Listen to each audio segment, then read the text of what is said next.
With that bright light right behind me.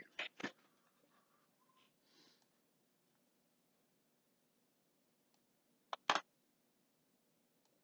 don't know how long it takes to start this. No matter. Maybe some people will show up, maybe they won't. Meantime, gives me something to do. I just hang around. Ran into a buddy of mine. He says, "What are you doing for a living nowadays? You're not working for the company no more." I said, "Well, mostly I just hang around the house and talk to myself." Alrighty. Well, tonight I got a bunch of coins. I got to sort them out, find out what it is. I'm getting them ready for market. I need to, look at this desk. I got to empty that off. And people are showing up with no warning. I didn't make any announcement. We got Jerry. How you doing? Lee Hill, Crazy Maters Bailey. Yeah, sorry for the bad news on that 72. I think it's master die doubling, but I can't tell from the In God We Trust or Liberty as to what is exactly it is. But that little curl on the top of the 2 says MDD. It's not mechanical doubling, it's master die doubling. Ezekiel Rodriguez, I pronounced it right that time. Jerry's here, good to see you.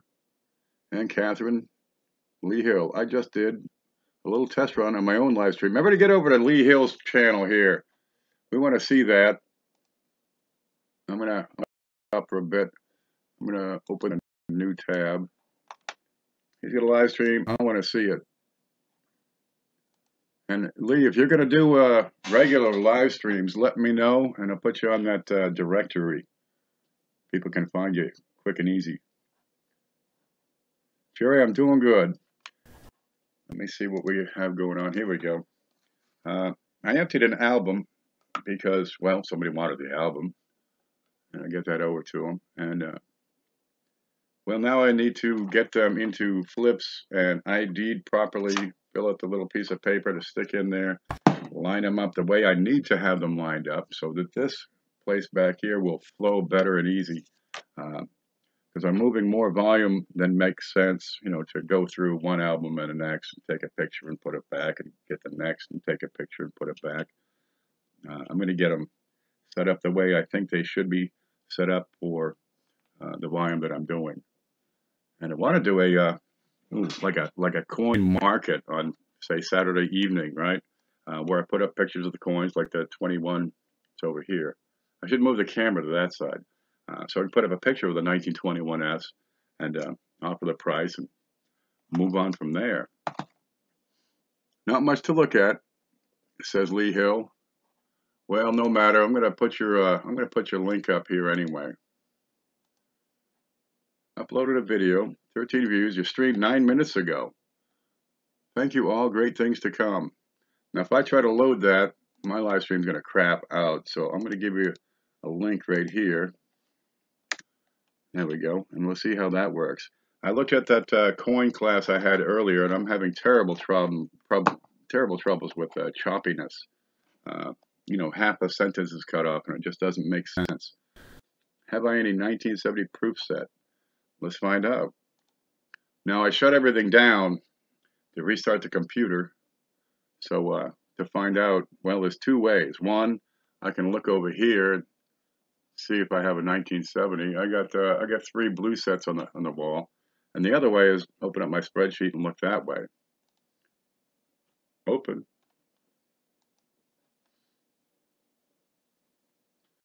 That's the wrong button. Man, these computers would be a lot easier to use if they were easy to use. Coin spreadsheet. There we go. Yeah, I got a bunch of proof sets, and they just kind of hang around. I hunt and hunt and hunt. I see something for a good price, I'll pick it up. I got a bunch of things, then I'll market them. But the proof sets, yeah, I got all kinds of them, but I don't have all of them. I got a few missing in there. I figured I'd get all the proof sets and move them out in one fell swoop, because G6, they're expensive to ship the things. I had some here earlier. Let's see, where are they? I may have put them back already. Looks like it. Yeah, they're kind of big and gaudy. You can fit one into an envelope. When you get over 12 ounces, that's like 2 proof sets. they get pricey to ship. So if you're going to ship proof sets, the best way to do it is, a lot of them. Fill the box and get that shipping cost down. Because, you get a $5 proof set, costs you $3 to ship it. It doesn't make any sense. Why isn't this loading? Hello? Because I'm cranking this processor. Yeah, I should have got the $300 laptop. I'm pretty cheap over here. And we're dragging. We're at 500 kilobytes per second. This is no way to live. Oh, there's more to life than 500 kilobytes per second. Yeah, it takes a moment to get everything.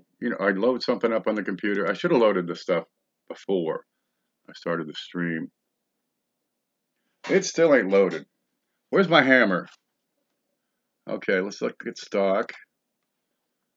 And I'm going to scroll down. I can show you guys what I see. Let me see. Where's the screenshot? This might be it. But it takes a minute to get onto that screen. That's the only thing. So we've got my, here we go, commemorators, proofs, mint sets. And I have a 1970 proof set. And I don't think you see it yet. Give it a moment. This thing is really slow sometimes. You can only hit it so much before it really slows down. My last laptop got hit by the shed. Well, bear with it. We'll just blow through this. 17. I'm loading 17 frames per second. That's just miserable. Wow. We keep tweaking this. I keep tweaking it. Maybe we'll get it right sometime. Screen plus me. Let's try that one. I can try to snap back and forth here. Well, we'll go to the screenshot. And I put up a spreadsheet earlier so you can stare at that beastie. And this is what my spreadsheet looks like, if you can see it. Yeah. I'll scroll. Let me go up to the top. Here's what I've got. Line 1 is the total of everything. In H column, I paid $7,515. That's what I paid for what I have in stock. Right? The book value on this stuff is $16,000.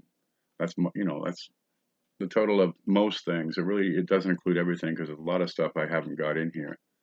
Now I'm going to see if it's showing on you guys yet. Probably not. Yeah, there's a lot of trees. I had 77 acres across the street here, but they took those down a couple of years ago. So now I've got a big open field to look at. Yeah, we're probably going to buffer all night. What do you do? Who do you yell at? I can call up Windstream, but they don't really care about me. I think I'm trying to feed too much data too fast. What can I do about that? Well, I'm going to go in here and tweak it again. Oh, there's a spreadsheet. I can see it here. And I can't change this right now. Yeah, I'd have to restart. No matter. Yeah, my neighbors. If he's brewing up moonshine, it probably screws up the internet service. But it smells like popcorn out in the back field. It's real nice. West side of Cleveland. I've been to Cleveland. When the hell was that? 1985, this spring. Checking out a place called Case Western Reserve University. They offered me a scholarship, but I went someplace else instead. Okay, where's that spreadsheet? We can get another look at that. I think that's what we're seeing. Okay, this tells me, denomination series, lot, because sometimes I have, coins in a group. What I paid for it. But you figure I'm averaging 44, let me try to say this right, 47 cents. No, 47% of book value is what I'm paying. So this is how I pay my bills. I buy it for $1, I sell it for $2. There's more to life than that. So it's why I'm stretching out with these live streams and, the coin classes and putting these spreadsheets up. And I wouldn't mind making more dollars. clean this stuff out, and then kind of realign my what is I offer. I got all kinds of wheats, uh, but I'm not quite organized enough to get these sold. Huh. So what do we do? We figure it out as we go. Okay, we got a 1921S. Oh, we were back at the spreadsheet, see if I got a 1970. Let me scroll down. These are wheats. In this section are rolls. You know, these are just, you know, how many massive rolls I got. And they're all BU rolls. There's some circulated rolls. I mean, I've got them from mid 30s all the way up to, well, pretty much to current day. A little weak on the 80s and 90s and zeros because you can pull those out of pocket change. What am I trying to do? Sell those for 10 cents. If it's less than $1, it's really not worth my time. Okay, then you have sets. These are the albums behind me. So I know what, you know, this album I paid $600 for it. It's worth $2,000, right? The estimated percent of book that I paid. And some of these I get at a steal. This one, number 20. I've got, what, 26% of retail is what I paid for that group. There's some good coins, and I got a good price. Here's 2 centers, B nickels, and this isn't always accurate. You know, I'd have to delete that line when something sells. And then we got commemoratives and proof and mint sets. And there's some stuff that's missing in here. Okay, 1970. Yes, I have one. According to this, I have one. It cost me 11. The book is 13. But it costs you $3 to ship the darn thing. Now, what do you do then? Well, the proof sets are kind of a commodity item. You know, you can get them at a good price. You can save a couple of bucks, but there's not much in there for, you know, for profit. So move a bunch. I can get a good price. I can offer them at a good price, and shipping isn't a killer. Gerald Thompson is in Geneva, 50 miles east of Cleveland. I got a friend of mine who lives around somewhere in Cleveland, but she's back and forth between there and Buffalo quite often. You got any good shops there? Because there's none here. I'm going to say you're talking to Cleveland. There's nothing around here, I tell you. There's a place in Gainesville. Well, actually, there is a local coin shop, but he buys, you know, silver and gold. That's his thing. He doesn't deal with coins, but it says coins in the sign. Okay, it's like McDonald's only selling chicken. Yep. Yeah, but talk to each other for a bit. I'm going to come back here and start looking at these pennies, and I want that one, and see what we got. I got a 1921. You're looking like it's VF. That's mint. Life is good. Pretty much problem free. What's that over on the side? Let's get down there and look at that. And my camera needs a little boot to the head. It's getting sticky. It's getting real sticky. Move. There we go. It moved. Getting wiggly. I'm going to put the wrench to it and tighten up this one nut. Alright, it's just a gorch. That looks pretty good. Alright, now I know what it is. I can fill out this little piece of paper here. See if I can find my little piece of paper. I don't need this anymore. I'll get my fingertip gloves at the ready. Handy things, those. They don't take up any room. Yep. Look at the 1921S. And I save a little space at the top so I can put in the ID number. Pull this one out. And when I go to sell a coin, I want to have an ID number so I can find it. This one is PJ019. And that tells me everything I need to know about that coin. It's the name on the file of the photo. It's in the, when I go to list it, it's in the listing, so I can do a search online and find that particular coin. When I put it on the invoice, I know that this is the coin that they're getting. I'm not just giving them any coin, I'm giving them that one. But I can't write on the coin. So I assign a unique ID number is what I came up with. And that seems to be working. This guy is VF. Yep. What do you suppose that's worth? And one thing you might do if you want to get into this is, I'm going to go back to that spreadsheet again. Is this right? Yep. Get a spreadsheet built and you'll develop your own prices, right? How much you really sell it for, what the average is. So this page is just prices. A 1921S in very fine. It's a $5 coin. $5.18 is what this says, but you know, $5. I'll probably put that up at auction starting at $3. We're just listed flat for $4. And get that out the door because she's, you know, I mean, I've got half of this to work with, but I offer good prices because I get them at good prices, and it's just a matter of, you know, moving some volume. So if I can combine shipping, you know, over a month, that gives people time to, you know, put together a good sized package. This is probably a 22, I bet you. Okay, I want one 1970 proof set. I'll email you later. You got it. The email, you'll see it beside my head. We're on the wrong page here. Go back to the home. It's beside my head up here. And let me know. But shipping's a killer. Okay, 1918S. And what'd you give that? About a fine? I don't have much separation in the jaw. Looks pretty good otherwise. And this looks just plain shoddy. Wow, there ain't much on the back of this. Okay, 1918S. See, something like this I'm going to take and put it in a folder. I probably got it for next to nothing. But I got these folders. Where are they? Oh, here we go. So I can fill them up with, you know, 50 different dates or 60 or whatever the heck, and offer them that way. It's going to be number 1.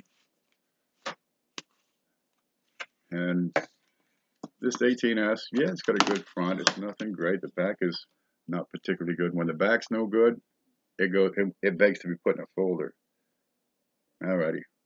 When you put them in a folder, squeeze them in with a piece of cloth, because you don't want to screw this up. It's going to be somebody else's coins. They want good stuff, and if you give them good stuff, they'll come back. That's my idea. So I do pretty well with repeat business. Okay, and when I get enough of these, I'll just put the whole thing up for auction. Brand new folder, somebody will take that. Okay, next one.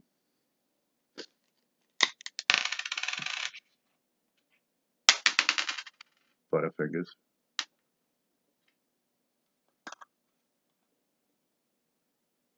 $1948. What kind of order is this thing in? Not in any particular order. What do you say? XF? Good separation, problem free. The back, with a light little ding at the top, ain't too shabby. Full ears. Yeah, that's a good XF. But after 33, 34, there's not a whole lot of money in these the moderns here. That's number 2. So I'll just put together a set and somebody will grab it up. 1948, right here. And get rid of the dogs. I pick up these albums and every now and then they've got some, I mean, just some crap in there. That's no way to offer coins up. The really junky ones I put in the coal bucket and sell those off. 1919S. Well, you got a sharp cheek and a sharp jawline. Pretty much problem free. Let's look at the back. Yeah, back says fine. That'll work. What's a 1919S and fine go for? Probably $1. Let me pull up that spreadsheet real quick. Where is it? Here it is. 1919S and fine. $1. Okay. Well, it says $1.15. See, this would make a decent dollar deal. Okay, so I'm going to pull that and set it off to the side and a flip. And I'll have a 1919S dollar deal. 1919S fine dollar deal. I don't know why I can't write. Alrighty. And I got a box behind me. I just loaded up with the dollar deals. So when I go to sell it, I can take all the pictures all at once. Oh, let's see, where's that box? I got some new boxes. I'm so happy. These are so much easier to work with. I could make some more, but these have the tops. Okay, there's the dollar deals ready to go. I better keep this handy, because I got a good feeling I'm going to have a whole lot more. All right, next one. 1947. It's gone. There it is. Okay, 47S, real good shape. That's a high end of XF. Might have some lamination issues on the left side, but not enough to really stand out as, you know, a marketable lamination. Yeah, that's XF plus, and it's probably good for, you know, a quarter. So I'm going to stick that in the folder here. If I can find the right folder. I got to find the hole. There it is. And stick that in with a piece of cotton. Get the next one. What do you suppose this is? Now the folder I emptied it was mostly later dates that still remain. 1925S. Looks like fine and pretty good high end on fine. I tilt the coin. There's nothing excessive or awesome here. The wheat lines are pretty full, but not quite complete. I got some wear on the left side. Coin is otherwise problem free. 1925S and fine. Look at the price. Where are you? 25S and fine. $1.27. That's a dollar deal right there. And I'll let you stare at that for a minute while I pull out a piece of paper. Yeah, these dollar deals aren't too bad. People jump at them. Sometimes I put them up and then they sell. I mean, seconds. Folks are following me on the Coin Up sales group. $1 deal. There you go. I'll put up a few of these dollar deals and have an auction. You know, people get a good price and they fill up their albums. And 25Ss, they're not as easy to find as you'd think. Dollar deals are up here. Next one. Let's see what we got. I can't tell. 1923. 23 is a good date to have around. And this is fine, but I see a lot of contact marks. So it's not outstanding, but it's a decent little coin. It's not screwed up. Don't I hate screwed up coins? The back looks okay. A couple of small scratches on the right side. Yep. That's not much better than fine. That's a low end fine. I've got some wheat lines there. How much is that? Say fine. 50 cents. Into the folder you go.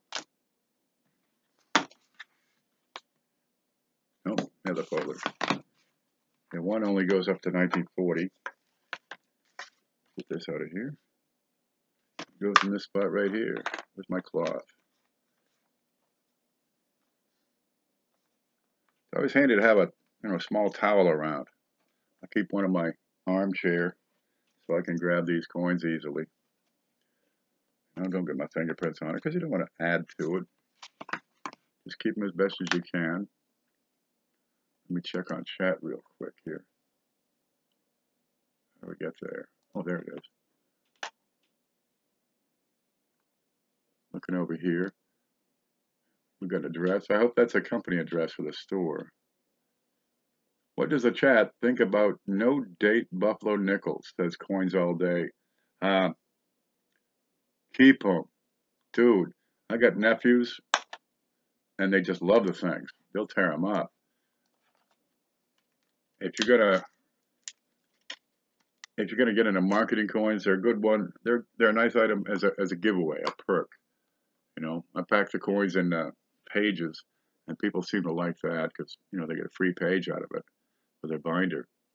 But dateless buffaloes, they don't have a whole lot of value as far as numismatic, but they still have collector value because, geez, it's a buffalo nickel. This one is very good. I don't see much standing out on this. Let's look at the back. And it's very good plus. I don't memorize the prices, so I keep that price list right here. 25D, was it? Let me look. I gotta look. My memory is not so good. I can go flip from one page to another. 25D, very good. $1.10.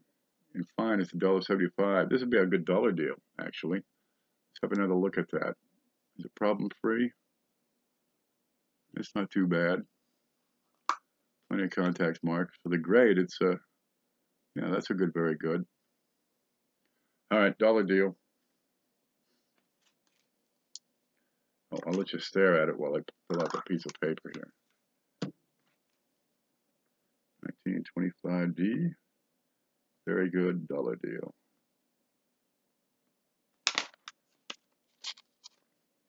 Now what I can do is put a bunch of these together with the, stick them all in flips and stick the flips in a page and move them out that way. And people snatch these up. I mean, sometimes they snatch, I can't take pictures fast enough. They snatch them up so fast. But if you see something you just can't live without, email me, because I won't be offering these for a little while. 1921. I've got just a start of separation, but not much on the cheek. A little doo-doo under the bottom of the shoulder there.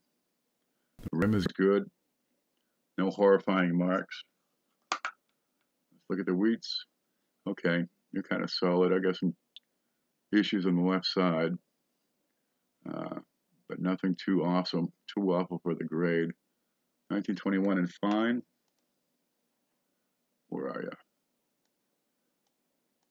75 cents. Into the folder with it. And we'll put that in here. Number one. So the really good stuff, I get good money. The little stuff, I move it out. Nothing much, but geez, a lot of people will love to have, a set of wheats. Problem free. Come in a brand new folder.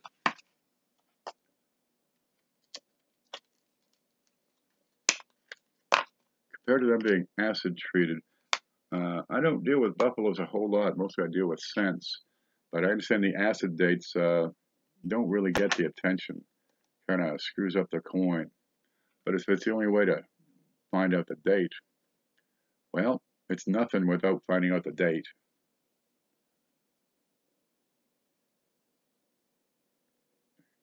Coins All Day says, thanks, that's what I was thinking about them nickels. I mean, the kids love them. You got a coin shop, and every time a kid comes into the coin shop, instead of a lollipop, you give them a buffalo nickel. Geez, a couple, three of those buffalo nickels, you get a regular collector. 1925p, great shape. Nothing really screwed up, but well, it's fine at best. And the back says fine. Got a little bit of a nick on the rim, the top. Is that a scratch or is it a lamination? Let's have a look. That rim nick isn't too bad for fine. They made a bunch of 25s. That's just a little surface blemish, I think. Not very deep. Now I gotta get the camera right. Now that's not so bad at all. Okay, but I can tell you right now, 25 and fine, that's going to be a quarter. Let's see what the price says. Price, 25, 21 cents. All right, we'll put that in the folder. I'll find a place for it. Where does that go? Right here.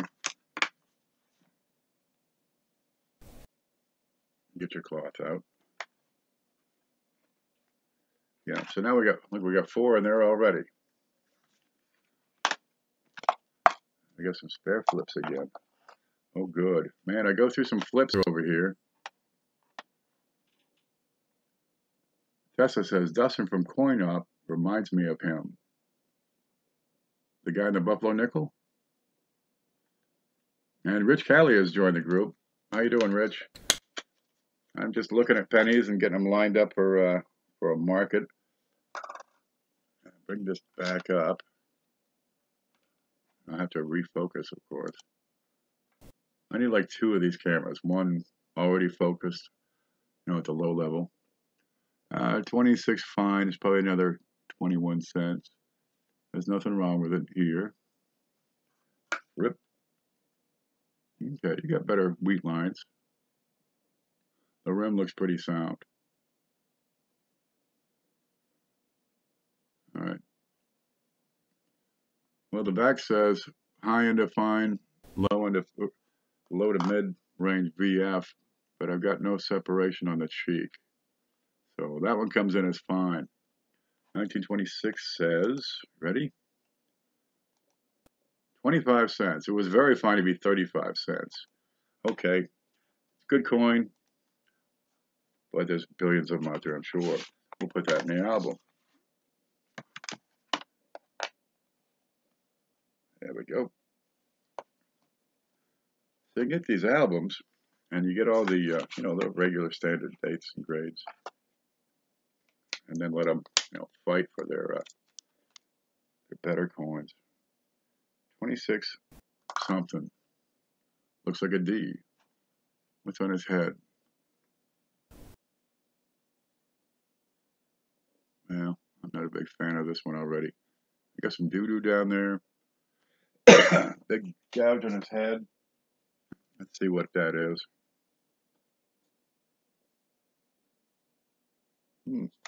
I think it's just junk. Yep, it is. It wipes right off. And the back, well, that's very good. Got a couple of lines on the one side. Okay, very good to find. That's going to be not a whole lot. Let's see what the price says. 26D. Very good. $1. I don't think I'm going to get $1 for that with that bit on his forehead. Now, I'll put that in the album. Dollar deals, even if they're only $1, you still ought to have a decent coin. But an album, it'll be a beautiful addition to an album. Yeah, that'll work.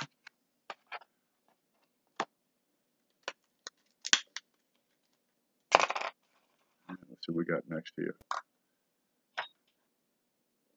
It's a 27, and it's a little better. It's solid fine. I got no issues with it. Good rim, clean fields, full lines, and a big spot on top. All right, 27 fine plus is 23 cents. Yeah, very fine might be 81. Even then, it's not $1 deal. That goes in the album. Idea. The front looks good. It's got a spot in the back. That's made for an album. And pull up the next one here. It's like Christmas every day. Yeah, I got some debris in the back. 1928. Same sort of thing. Fine. Pretty problem free. A little bit of a distortion down the bottom. The back is that same rim nick. There's that stain. Man, I think everybody's pans crapped out in the 1940s. I don't know how they made it. Stains in the pennies, probably stains in their clothes, stains in their fingers. There you go. I got some decent lines on there. A little dirty. folder. What did I say, 28? Yep. Straighten it out. So this would be a folder full of fine coins. That's respectable. Plenty of kid would love to have that. Jeez. When I was a kid, I was happy to get a 1956D and change. 27D. Looks pretty good around the rim. Any separation? Just a starter separation, so we're pushing VF, but I got a couple of large contact marks. Let's have a look at the back. Good full wheat ears, separated berries. A little weak on the top on the left side. That's a low end VF. Problem free. 27D VF. $2.75. Okay, that's a $2 deal. That one I'll list at $2. Move it right out the door. Here, you can stare at it for a minute. See if you can stare at it here. Yeah. Yeah, that's good separation on the cheek and jaw. Yeah, everything's round numbers around here. $2, $1, $3. 1927D. I got VF, and I'm going to do that at $2. So the only thing I got to add to here are the ID number and the pictures, and I can sell that real quick and easy. You know, I'm getting the preliminary work out of the way right now. There you go. And I'll put that right back in here. See, if you got the cloth, you can squeeze those things closed, and you don't get your fingerprints all over the plastic. Because if you're going to spend a couple bucks on a coin, you should have a clean flip at least. I bet you this is a 27S. Yep, and we got good separation, plenty of hair, his ears distinct, a lot of contact marks, and a little bit on the rim on the bottom there. I don't bother to clean these things, so what's going to go out, you know, with the doo-doo and the letters just like that? Ain't worth cleaning, you know, it takes too much time, takes up your Q-tips and stuff. The back is just miserably weak. Well, that's going to get a fine price instead of very fine. So fine coin, weak reverse. What's 27S in fine? It's $1. That's $1 deal.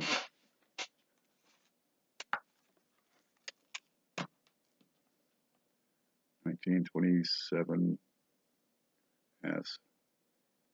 We got fine very fine obverse, and a fine, I'll call it a weak reverse. And put that out, what did we say? $1. 27S is one of the later coins when I put together my first album. These are hard to find in decent shape. It's one of those overlooked coins. Collectors are so busy going after the important stuff, they leave this. So where do you get the nice 27S's? They become a conditional rarity.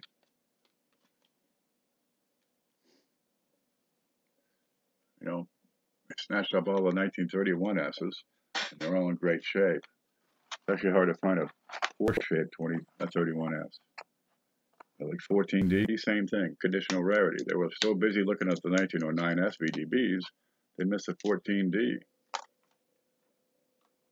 So really nice 14Ds are few and far between. There's a 28 with a little mark on the date. Fine, you got some spots. I don't think I like this one bit. 28D. Let's look at the back. Good lines. That doo-doo. Discoloration. Okay, it's fine, but it's got that bit down the bottom on the 8. 28D and fine. How much are you looking at? $1 even. I'm going to put that in the book.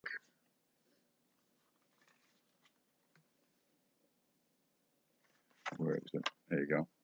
because I'm not going to get $1 for that.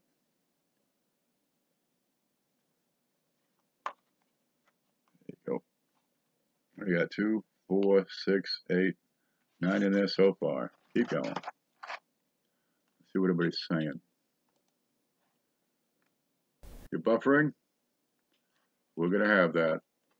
Just work through it. Best we can do. I'm learning more than I've ever thought there was to even know about coins, Gerald. Gerald, you can study and study and study, and there's always one more thing to learn. You know, 1927s, yeah, the S's, they're hard to find because they were overlooked. Okay, they got several million of them. I'd have to look up the mintage.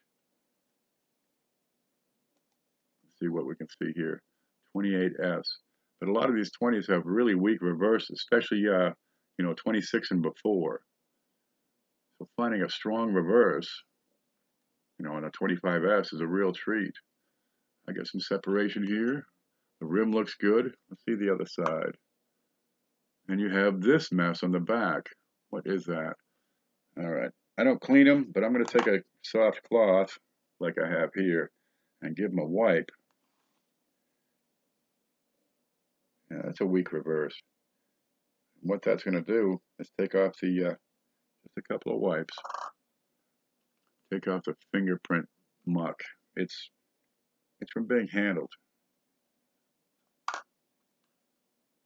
But in this grade, I'm not going to screw it up by wiping off the grime.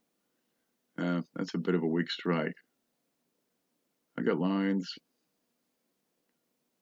I got that big spot. 28D, and we said VF obverse. What's the fine price on a 28D? $1 in the book. What was that last one? But I have two 28Ds. Is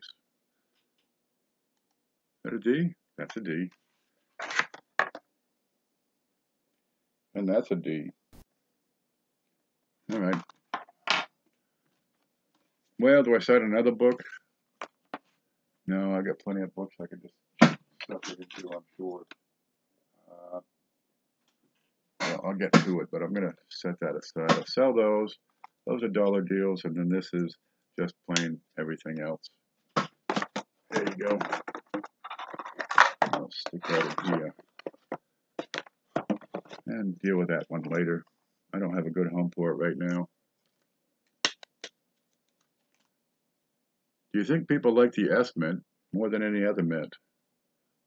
Well, where'd he go? Let me find that back up. Ezekiel Rodriguez asks, do you think people like the S mints more than any other mint? They're more rare. A lot of the population has always been on the East Coast. Wow, that's like 10 minutes ago what I'm seeing here. So the Philadelphia Mint, being on the East Coast, put out more coins to take care of, the local banks and such. San Francisco took care of the West Coast, and Denver took care of everything else in between. So being there are fewer of these S mints, well, they're harder to find. And this one's in fine condition. Let's look at the other side. And because they're hard to find, if you want to put together a whole series, the collection, every week, you got to have that S. And you got what, 2 or 3 million people collecting Lincoln cents? Yeah, that's fine, but not much better. But it's problem free. What did we say the date was? 1929, fine. That won't be much on this. 21 cents. In the book you go. It'll be XF before I keep those out. 1929. Here you go. And the book is filling up. Lost my towel. Next one. So the early S mints in particular are tough to find. Here's one for you. You probably don't know. The 1911S.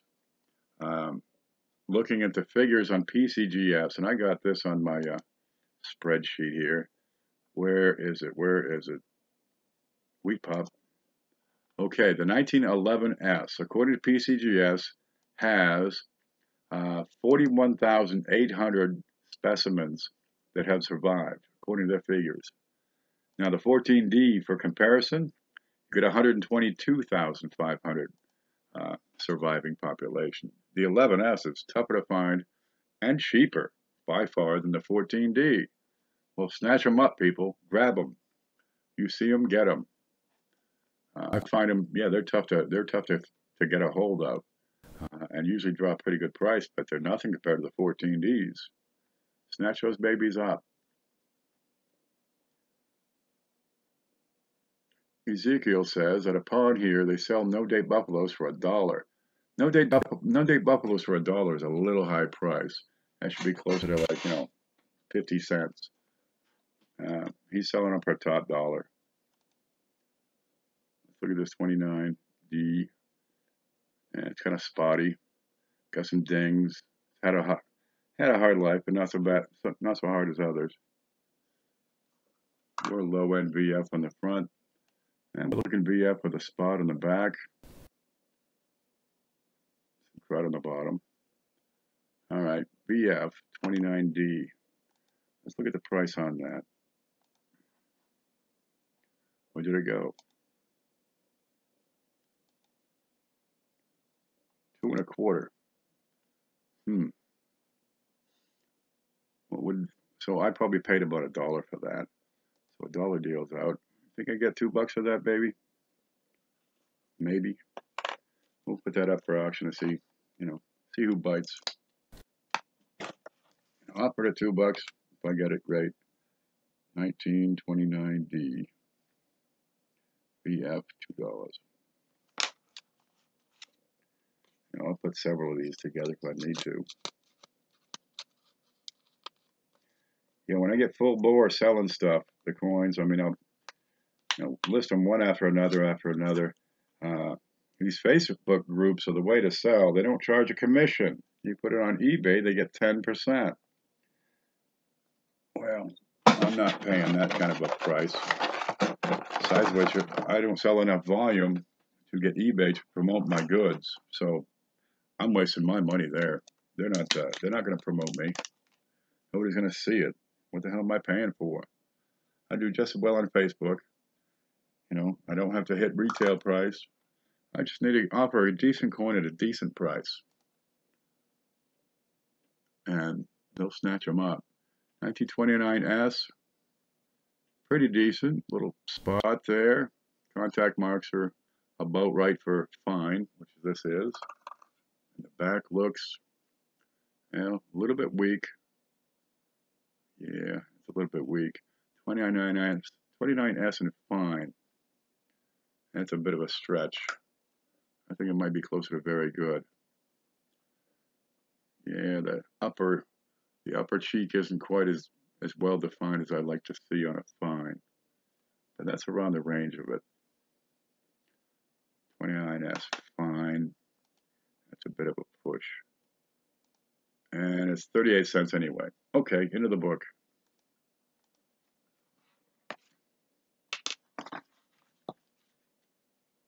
$29S. So you get all these pennies, and they're in decent shape. They're not BU by any means, but they're, you can make out the details on there. It doesn't make sense to put them in a $40 album. I put them in a $4 folder. Some kid will like these. We got here 1930. Good cheek, good jaw, good separation. Lots of contact marks. Good rim. Okay, the back. What is going on here? That look like glue to you? Yeah, that's glue or something.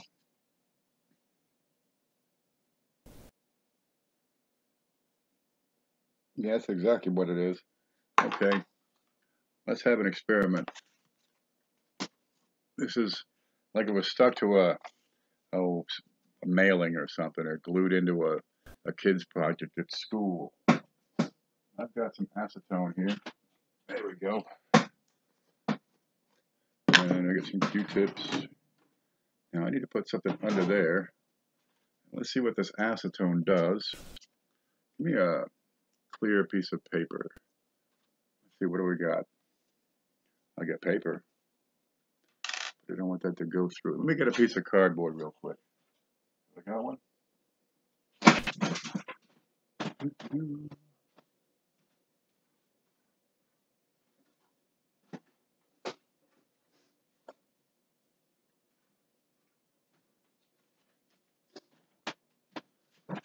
Alrighty. Now, I don't clean the coins. Well, of course I say that. Because it takes too much time. But you got something like this, and it's a decent coin. And if it was, you know, without this stuff on the back, it'd still be a quarter. So I'm not really going to kill the value. Let's see what this acetone does to that stuff on the back. All right, here's a clean toothpick or a Q-tip. Okay, and the acetone doesn't react with copper, but it does react with the plastic base of the camera, which is that black right there. So that's why I have the cardboard in the way. And we'll just put a little on there and dab it across. Now, acetone has a really low vapor point. It's gonna evaporate. I mean, quick. It also cools off the coin, which is kind of neat.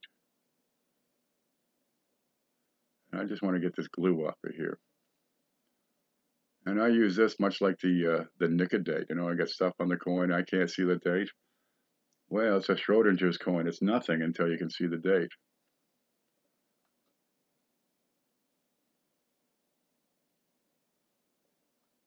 But I don't want to scrub the coin. That's when you're going to start to screw it up. And it doesn't take much. You know, you go back and forth. Like I'm mopping a floor. Cleaned out a pan you had the beans in that went too long. Believe me, I know what that's like. I screwed up some pea soup the other day. Well, it didn't taste scorched. Yeah, that's glue. That's coming right off. Here, I'm just going in one direction. Moving that Q-tip across the surface quite gently. And you can see that it's a medium strength solvent, the acetone. So it's going to pick up that glue and make it go away. That's what it is, all right. That's glue. Keep on going. Maybe a postage stamp or an envelope got moist and stuck to it.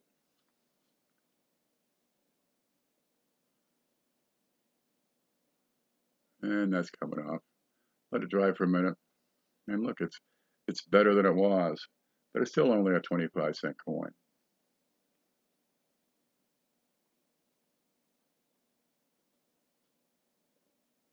And that's better than it was. There, and there's a stuff on the Q-tip that come off that coin. Glue. Okay, I'm not going to sell this as a premium coin. And boy, look how cool that is. It's cold. That's glue.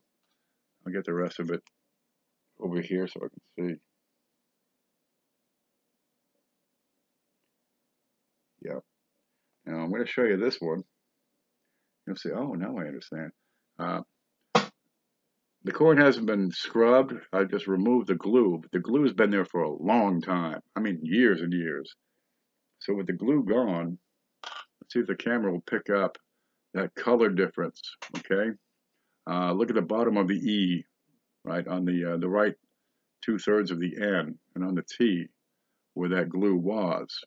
The atmosphere has been able to react with the copper in some places, but where the glue was adhered to the coin, that coin still has some pretty good luster. And this thing is just screwed up. Well, whatever the heck it was is all over the thing. Let's take some more off.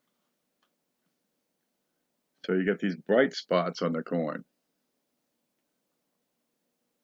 So anytime you pick up a coin and it has these bright spots, figure well, something was there and now it's gone. And you'll see it right there on the E, on the A in America. Let me tilt that some, right? So you get bright and dark, and that's not naturally bright. Well, it is, but it's naturally bright from 50 years ago.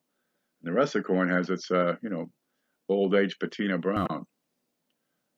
This is often a good indicator that the coin has been cleaned or something removed from it. And let's get this bit up here. And you can see what the acetone does. But the glue's gone. Okay, kind of, it's moved around some. I'll try the other end of the Q-tip that doesn't have any glue on it and give this thing a once over.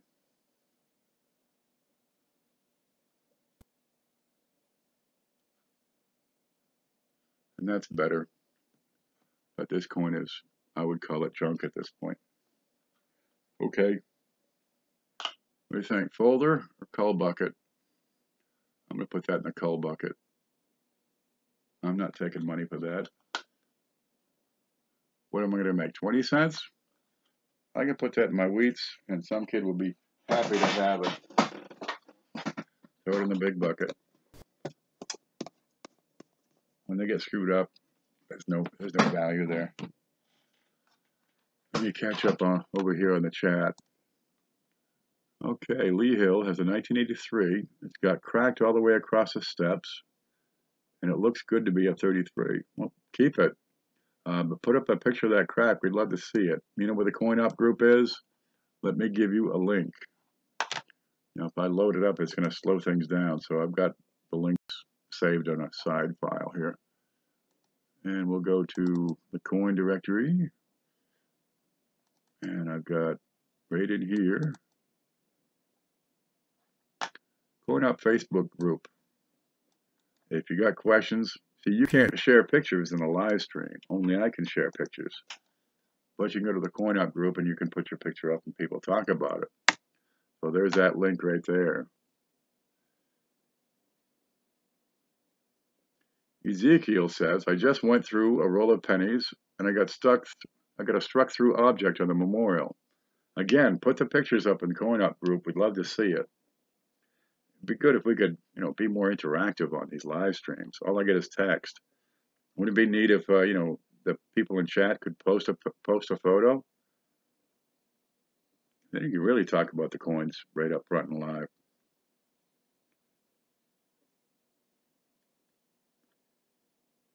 And we're going to be buffering all night long here, I'm sure of it.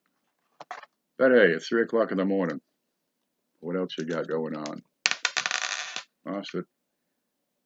That's probably a 19 to get rid of the cardboard here. It's got acetone on it. And what do we got now? 1930D, about the same condition, no glue. Alrighty. Now, when you get into the 30s, take a good hard look at that date. A lot of them, especially around 34, 5, 6, are going to show doubling in the date. And I found several 30s with doubling and some repunched mint marks. So get right in there and take a hard look, because if you got it, they're worth good money. We can get the zoom in there. Okay, this looks pretty darn normal. But a lot of times it looks like, they wrote 3 and then wrote over it off to the side. You got good separation lines. You got, strong notches at the points. The 3 really gives it up. And looking at the mint mark, I'd say that's pretty normal. Come over here, look. Liberty looks good. I'm looking for a swoop, a curve on the back of the IBE. And up and on God we trust. A lot of times the E will show it off real well. And these look real good. Okay, let's look at the back. No glue. Oh, I'm so happy. No glue.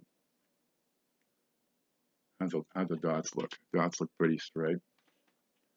All right. Nothing to see on this coin, but it's not in bad shape. Now, how much would you pay for a 1930D that looks like this?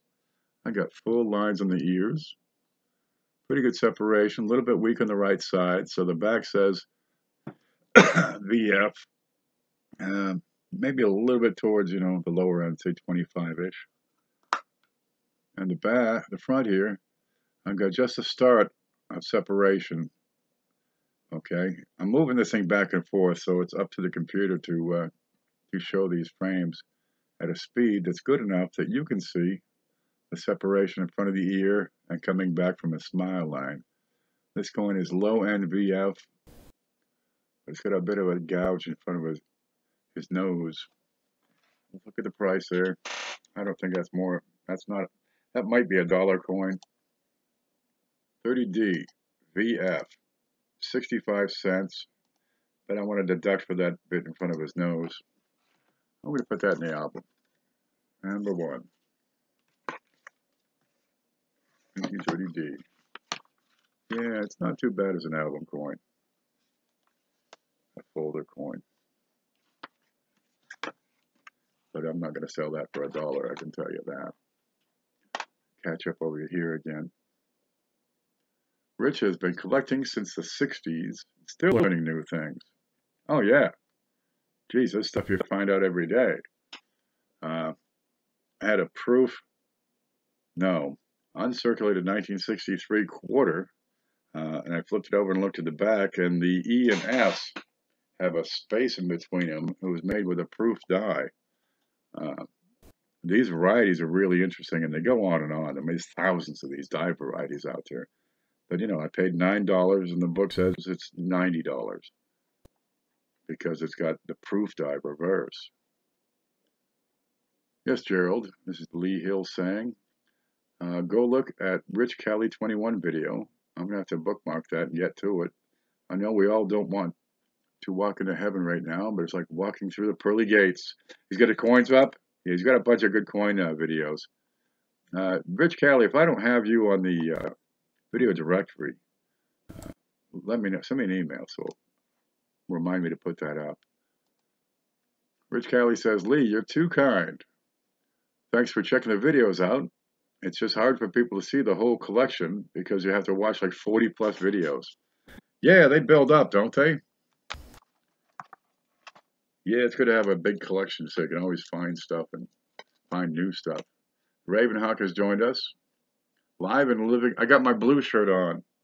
Usually I have my fish shirt or an old ragged t-shirt because I just hang around the house most days. And really, this isn't a fashion show. I mean, Lincoln's got that great coat, you know, it goes down to his knees. And he had his hat made out of felted beaver. Felted beaver. Yeah, he knew how to party. Okay, let's look at this ass. I get pretty good shape, good separation, some contact lines, and a couple of bigger contact marks around the eye. But that's not a bad VF right there. Little spot. I can't see the right side. What's going on there? I got some shit. I got some doo-doo up outside that weed here. All right. Now, where's my towel? I'm going to wipe that. Somebody might have been eating a chocolate bar. Okay, we got indirect design transfer. So, you know, you get the outline of Lincoln on the back. Let's see what that did. Looks okay here. That's low-end VF because of those contact marks. Top of his head looks good. The rim's in decent shape. That bit on the right side ain't coming off. There's a couple of contact marks. All right, let's see what it says in the book. 30S VF 50 cents into the folder. And you put together a real decent set in no time. You know. There we go. That little contact mark on the back is not visible in the folders. Next one, I bet you, I'm going to guess, this is a 1931.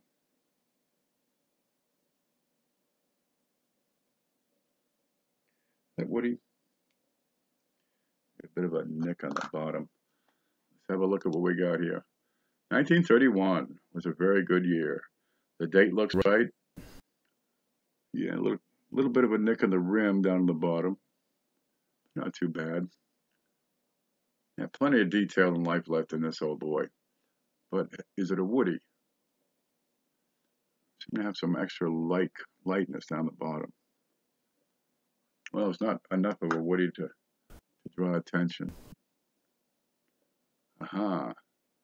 You know how if you saw the coin class last week, I talked about Woodies. And they're an improper alloy mix. And lamination errors are also an improper alloy mix. So if you have one, a lot of times you have the other. They work together here. What do we got here? I've got these lines going straight across. So yeah, these are lamination marks, but it's not a very attractive one. It makes it look more like sandpaper. But you see the way it's peeling? You've got successive rows in parallel of peeling lines. And that's lamination error, but it's not a very attractive one. I think it detracts from the coin more than it adds to it. But it's not damage. That's lamination marks. How close in can we get? Right to about there. That's pretty good magnification. But the way it's like flakes that are peeling off. And the big tell is that the lines are parallel. Because the way they roll these planchet out. Big long sheets. I mean long sheets. They roll it back and forth like your grandmother did with a pie crust. Well, I could probably stick that in my variety books. Let's see. Let me check that because I got a set with just errors. I'm going to go to stock. Bear with me while I look at this. This might go into my collection. If I can find I got so much stuff on this spreadsheet. Tough to find stuff sometimes. Okay. Look at a number 29. What do you know? Dogs, errors. There it is. Somewhere around 3806. Now I can put you so you can see what I'm seeing. Screen and me. There you go. 3806, I think it was. And keep scrolling down and down and down. Okay, there's number 28, right? Yep, that's the book I want. And I want 30S. 30S, I've got to find one with damage, but it's got an RPM. Okay, so this one doesn't do me any good. I've already got a 1930S with an error. But that one's got damage. RPM 06. What's that worth? $1. Yeah, once you get below fine, errors and varieties don't really add a whole lot of value. They become more of a novelty. It might help you sell it. But let's face it, error and variety collectors like good-looking coins too. So I'm going to come back to that look, refocus, and that looks pretty good. See all those, those successive parallel lines? Those are all lamination marks. The coin's in decent shape, but with all those lamination peels, it looks like it's damaged.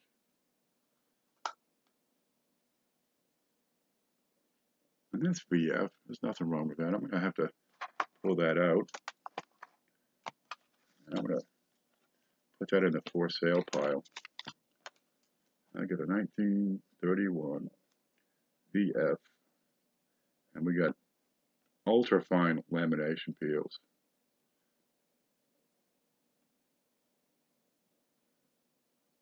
And I bet you, remember how I said there was a nick on the rim? I wonder if is that a nick on the rim or is that a lamination peel I felt? That's a nick on the rim. That's not lamination. Yeah, somebody threw that at the barn. Okay. You see those parallel lines on the front of here too? That's a good shot.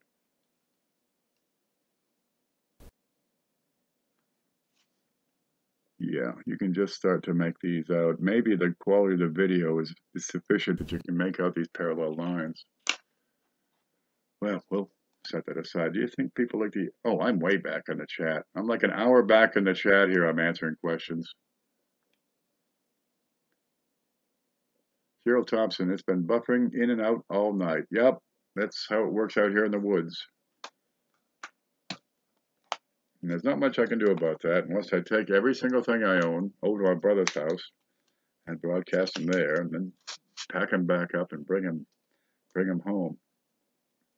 And that's one of those things we're just going to have to live with until technology catches up. There we go. Pull that shut. It's only the last couple of years we could do this sort of thing. Rich Kelly, I have some of those peeling lines too.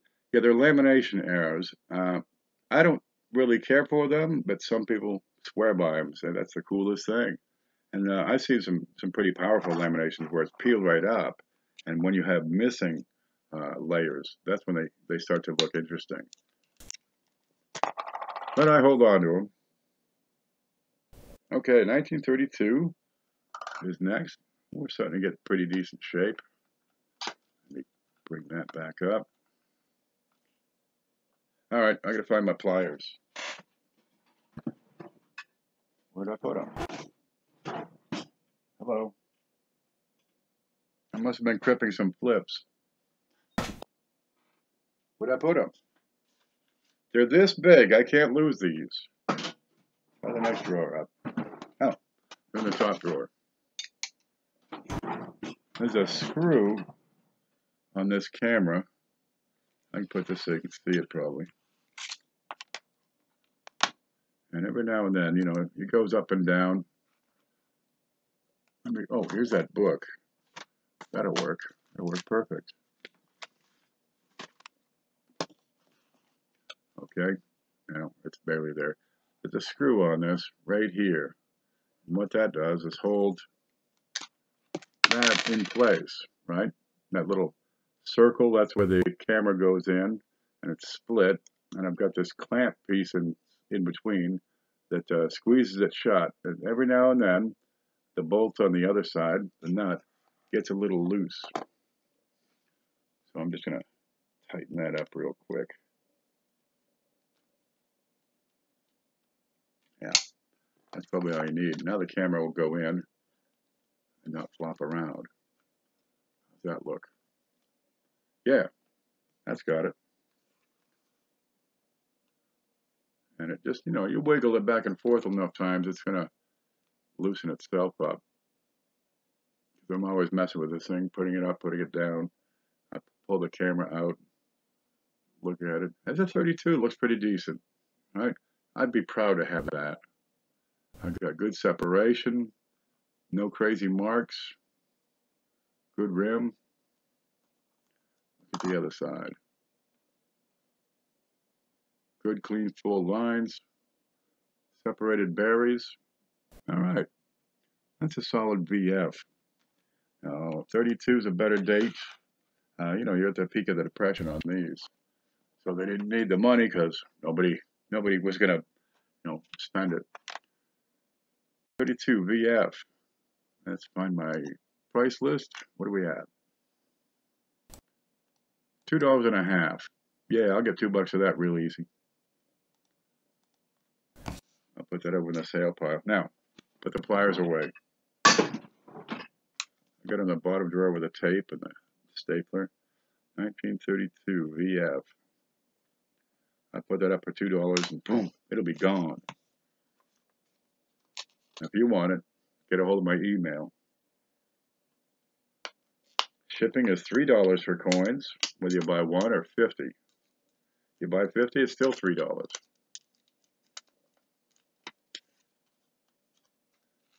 Let me get my slip of paper in here, right? Because if you're buying 50 coins, I'm making enough that I can afford to bump it up, you know, to priority mail, ship more out.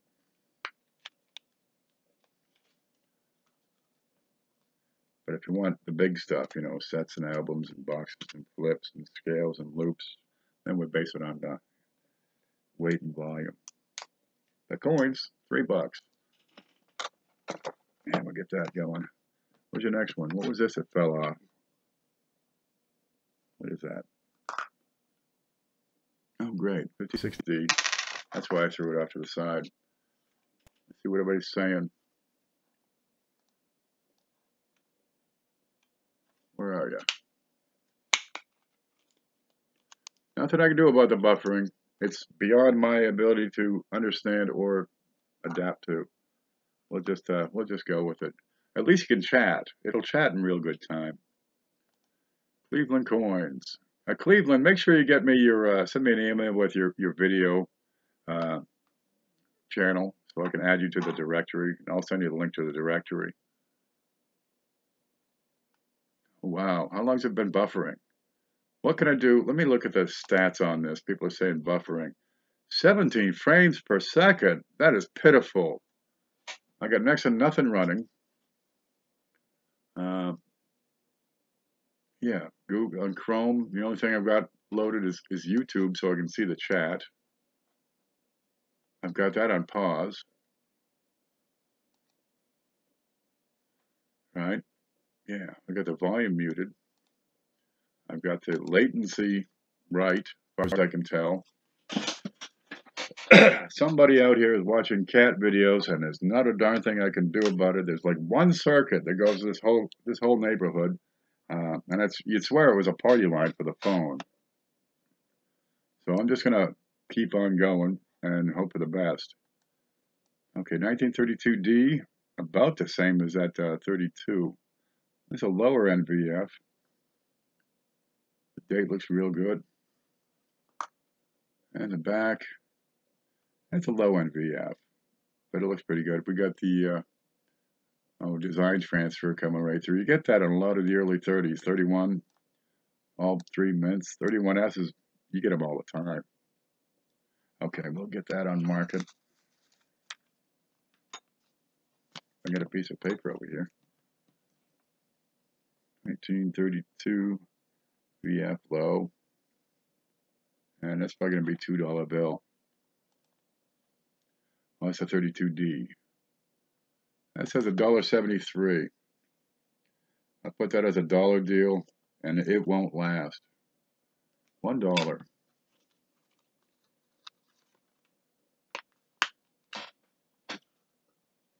$32D is a good date to have. Yep, when I put my first album together, I found just a sparkling gem for a good price at a coin show. The guy let me have it for like, $2, and this is 20 years ago. I had that for a long time until I finally sold that first set so I could pay my light bill.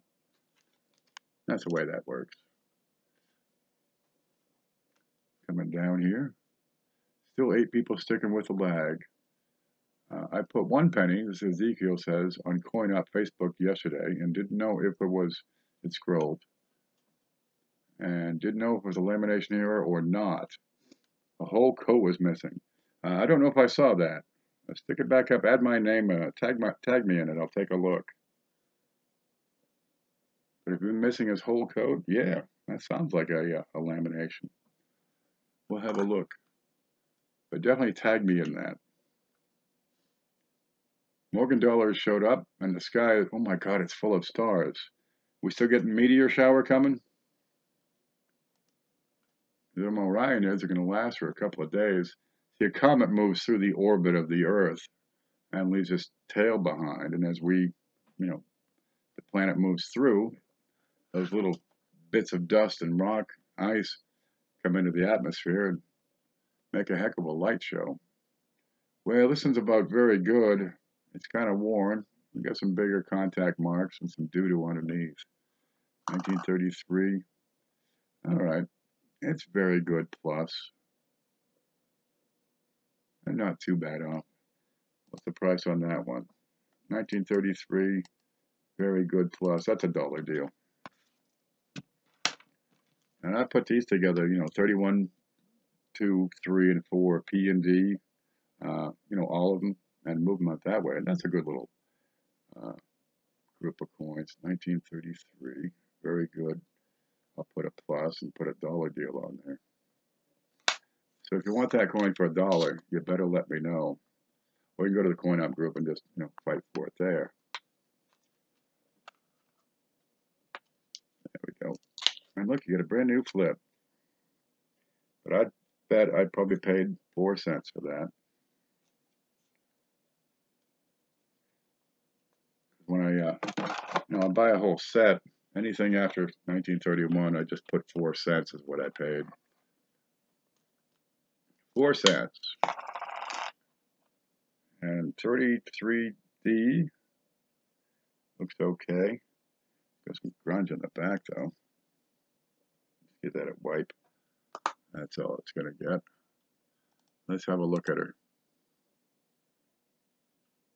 It's better on the block, wouldn't you say? 33D is a better date. Not too great a date, but it's, you know, you're going to be hunting for a decent one for a little while. That's about very good on that side. And on the back, well, that's about very good there. But I got a lot of contact marks. What's a 33 very good? The $2. That looks like a $2 coin. We'll put $2 bill on that. See if it goes. If it doesn't, we'll do something else. 1933D, very good. $2 bill.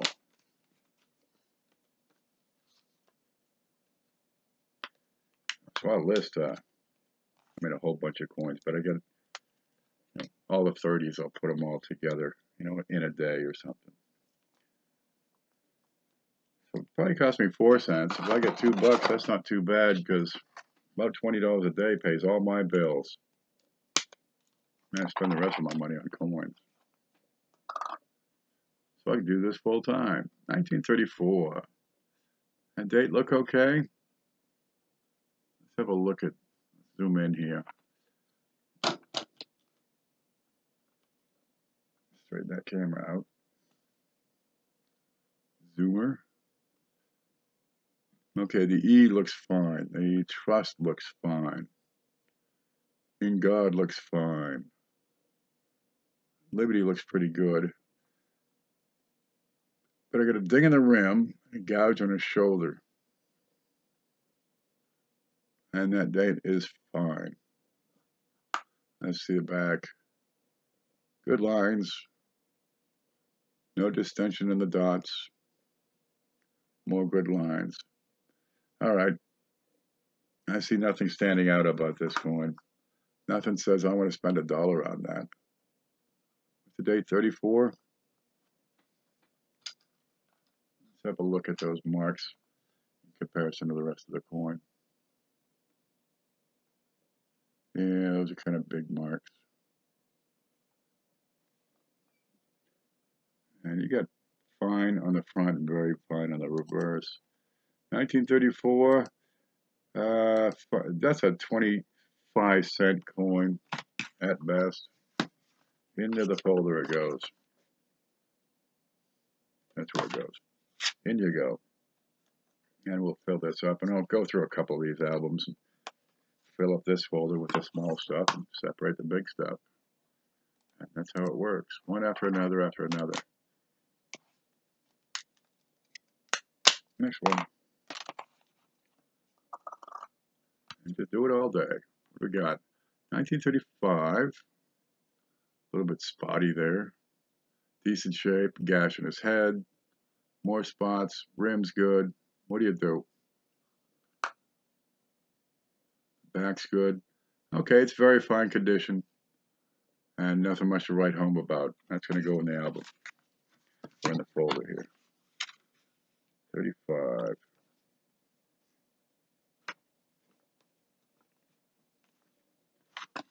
Next, 35D, I bet. I'm getting predictable, aren't I?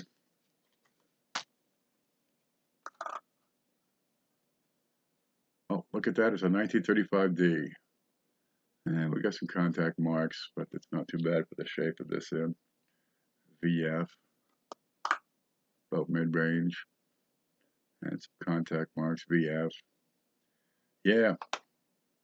See, when they're in, you know, XF, then I'll sell up the PD and S for $1.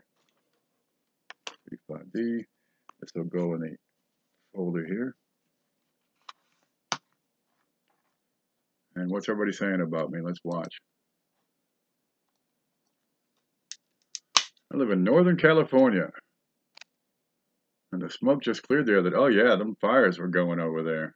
8 days of hell. You know, we get them down here. You know, the Okefenokee, we've got the Osceola National Forest. I'm on the edge of both.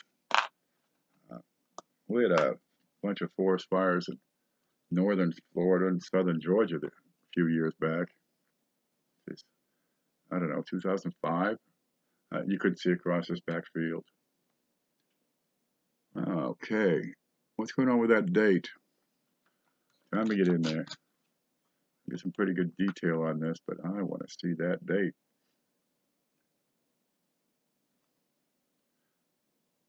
It's got junk in it. Okay, nothing to see here. Ain't that a shame? I keep looking for a 36 DDO. Greg Smith found one the other day. He's a fellow that found that 92 cam. And see how thick that E is? That's just flattened out is all that is. Okay. That's in decent shape. Yeah, he's had a pretty good couple of weeks here, couple of months. I screwed that screw in too hard. How about now? Yeah, I can see that. Well, with the blemishes and stuff, it's not going to be any better than VF. So into the bucket, into the bowl, or the album. Big rim ding. See the splotch on the back? Yeah. We'll put that in the folder. You never see the spot. Tessa, good to see you here. I found a 1974 penny that looks brand new. Still got more to go. Keep those BUs, okay? You see me filling this album here. Let me get that other album here and I'll show you. What was that, 36? There we go, right in that spot. All right, you get those BU guys going. Now, number 2 album, or folder, has all the memorials from 41 to 58, and then it gets into the memorials, okay? Wheat's memorials. So, and this goes to 74, yeah, and then 3 slots for varieties. Well, why not 75 PDNFs? Whatever you like, you can do it. And I've sold these with just the wheats, and I've sold them with the wheats plus the memorials. And when the memorials are added, and they're, BU, I get another $5 anyway. Well, you only got another 30, let's see, 35, 36, 37, maybe another 40 coins for $5. So we're talking each hole I fill is another 12 cents. Well, the wheats are only 3 cents, 4 cents, but the BU memorials are adding 12 cents. Pick them out. They're worth more than the wheats. That's good stuff where you find those BUs. Let's see what else. Did you see the Meteors Morgan dollar? None yet. I went out last night. I saw one. I said, good. I've seen it. I came back in. Because I don't want to go blind, like the Triffids. If you ever saw that movie. Yeah, a little paranoia. I saw that when I was like 6, and I've been paranoid ever since. I'm going to get all screwed up in the Meteors. But nothing compares to those flying monkeys on the Wizard of Oz. I'm still not right in the head. 36D, got a big dark spot behind his head, but good quality detail here. That's high-end VF with the detail. All right, we got our blemish on the rim. All right, more blemishes. This one does not stand out. We'll stick it in the folder. And that's verdigris on the front. See if we can, any of that will wipe. Okay. In the folder, 36D.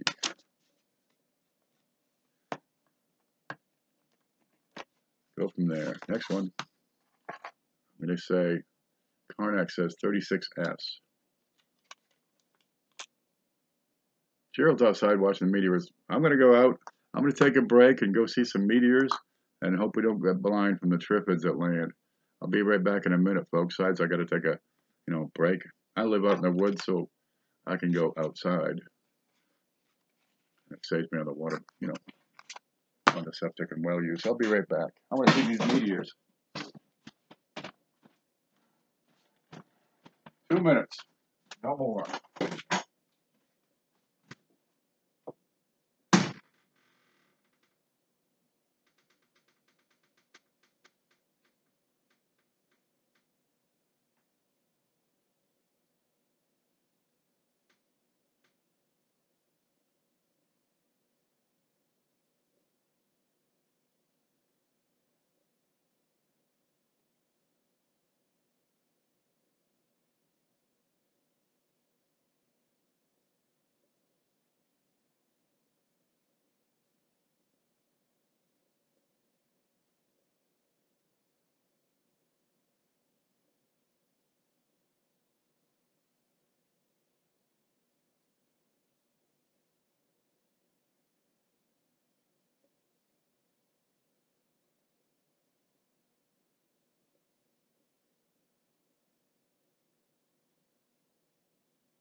Okay, nothing to see out here.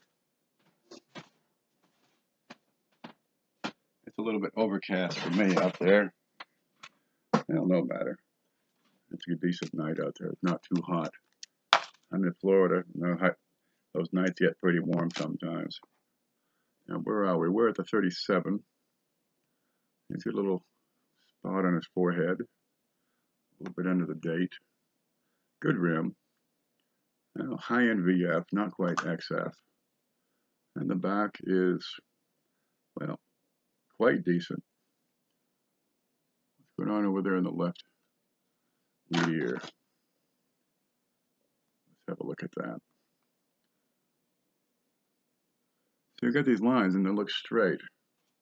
So I want to get in and look. Is that a lamination or is it a scratch? Well, if it's lamination, there's nothing to write home about. But it does seem to extend past the beastie here. I think it's a scratch across the top of the wheat. And I don't really care if it's a lamination because it's not significant. Okay, we'll put that in the folder.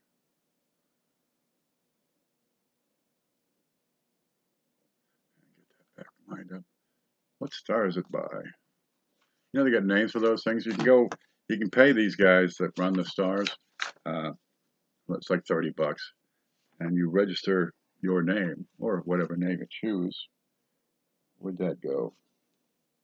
So you can name a star after your girlfriend. They love that stuff. I got my girlfriend a vacuum cleaner. Oh yeah, she loved that. Man, oh man, I do miss her. Okay. Hey, name a star after your girl or your mother. What'd you get me for my birthday? Named a star after your ma. It's like 13 million stars up there named Mama. 37D, decent shape. Problem free. Maybe a couple of small spots. Mid-grade VF. Okay, this is respectable, but I'm not going to waste my time trying to sell it. Into the folder. And it'll be a decent folder when I get it done. As long as you don't look at the back of that 1936. Above Orion. Orion's an easy one to pick out. I named that one after you, Mama. 38. Great shape. I'd call it XF. I've got definition, separation, and elevation on the cheeks. Very few contact marks. And a big gorge on the back. Let's give that a quick wipe on the back. Get all that fingerprint stuff out. What's that? Oh, it's a Woody. Oh, good. Let's see if you can see the color variation on the right side. Let me tilt that. And that's the Woody. So I'm going to automatically look for laminations, but I'm not seeing any here. And except for that spot on the left. Let's see if I can wipe that. Touch it with a Q-tip, maybe it'll come off. All right, yeah, I'm just starting to buff it. That looks okay. But with that dark spot, that's going to be a tough sell at $1. I'll put that in the album because it's got that dark spot. What did we say the date was? 1938. Yep, there it is. Next. A couple of years ago, I saw a decent meteor streak. It was bright in the full moon. Yeah, you get that. And when you get the really bright ones, you're talking the size of a basketball. That's it. You know, the ones you see that go zoom, the size of, that loop, size of your fingertip. Maybe the brighter ones the size of a baseball. But when they get really bright, yeah, it's, this big around. How do you look here? Unremarkable. Yeah, kind of grungy, but problem-free. The date looks okay. The back looks unremarkable. Nothing standing out. It's not too bad. In the album, 38D. Now, if I'm going to sell a 38D, it needs to be AU before I'm going to get anything out of it. These are, they cost me 4 cents, so I'm not going to worry about it. Now, this one looks quite decent. 38S, very clean fields, high-end XF, problem-free rim. All right, let's get the front side or the back side. Yeah, that's VF or that's XF or better. That's a decent specimen. I'll take it. Okay, 38S. Is that what we say it? Let's look at the price list. 60 cents. I want it to be high-end AU or mid AU to get $1 for it. Okay, this album gets a good 38S.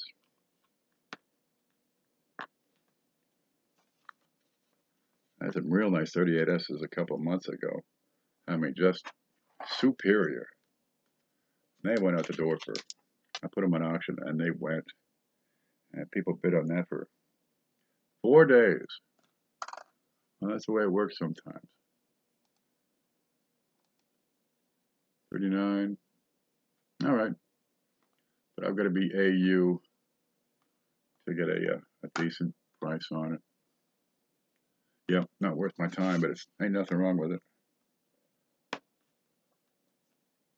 Next. Dog's dream. It's a fact. With this dog, he dreamed about chasing squirrels. And you know, because he started wiggling his feet real good. That's what he was doing, dreaming of chasing squirrels. Okay, 39D looks real good. If I had a P, D, and S like this, I'd put them together as a group and sell them for $1. So I'm going to stick this in the album. What was the date? D. Because I got too much stuff and I need to, well, just focus on the big stuff, really. Oops. These little things, they're nice. People buy them up, and it's a good way to lead them into your, the rest of your stuff you have for sale. 39S, well, it's low-end XF, high-end VF. Okay, it's VF. End of the folder. But I start getting in the 40s, I got to be AU, BU, have some luster on it. Morning, Hurley. How are you? I'm going through some stuff and picking out what's good and taking names. 40 XF, problem free. It's into the folder. Yeah, these folders, of course, the newer the dates, the better the coins. What's that one? Well, that one's downright respectable. 40D. I see no problems with this. Good clean fields. XF. And right around a 40. It's an unremarkable XF. Has a contact mark. In the folder. What was that? Oh, it was a 40D. And when these coins come in, I check out the mint marks real hard. So I'm not too worried about it right now.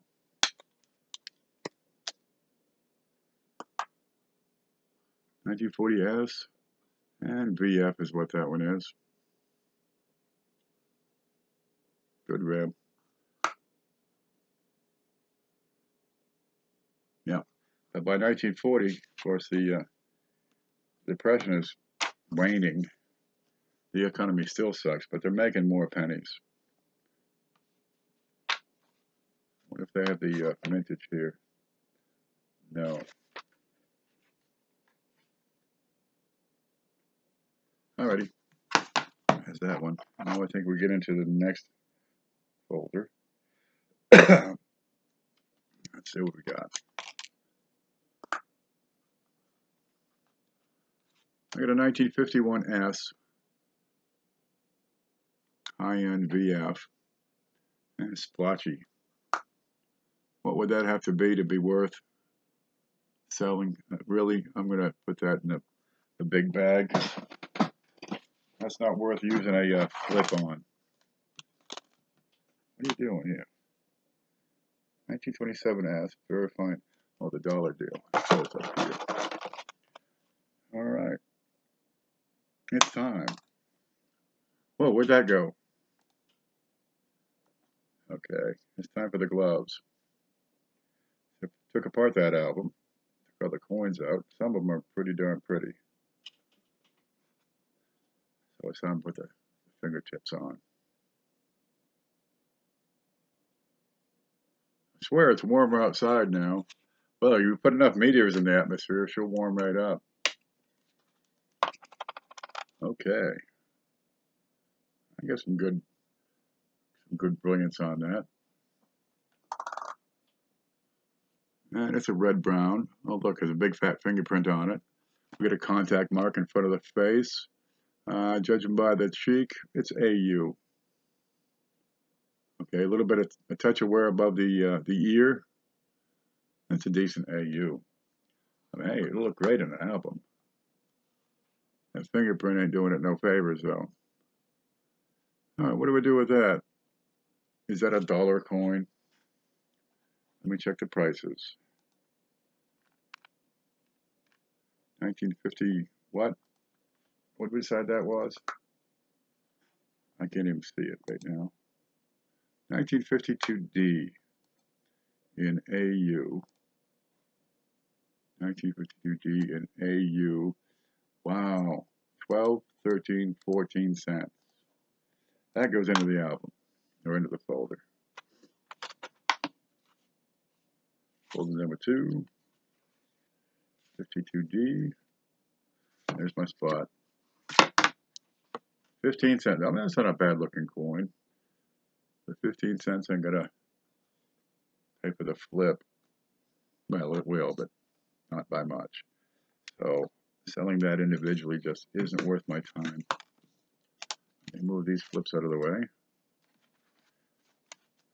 And see, I took the pennies out, I stuck them in the flips. I got them all, laid up here. Now I'm taking them out, sorting them out, putting them in the folders if need be, or moving them on to sell them. I want to reuse those flips. See, if I did that in cardboard, well, they'd have to stay in the cardboard. But I need to take photos. So that cardboard doesn't do me any favors. With these flips, I can use them again. This one looks pretty good. Morgan's in his room with all the lights off. Don't go out at night. Boogeyman's out there.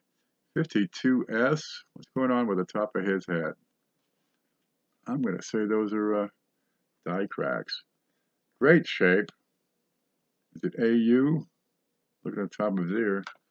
It looks like it. A real good tone on this guy. Where are we? Oh, look what we have here. I've got a crack coming in from the top of Lincoln's head, coming down, swooping towards the back. That's almost an RIDB, retained interior die break. Matter of fact, that center part does look like one. Zoom in a little more.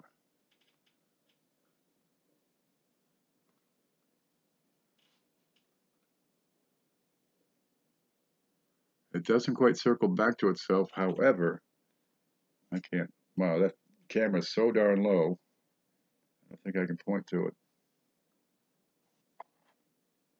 There is a part that does circle back to itself. What the hell with, I can't control this camera right now. There we go.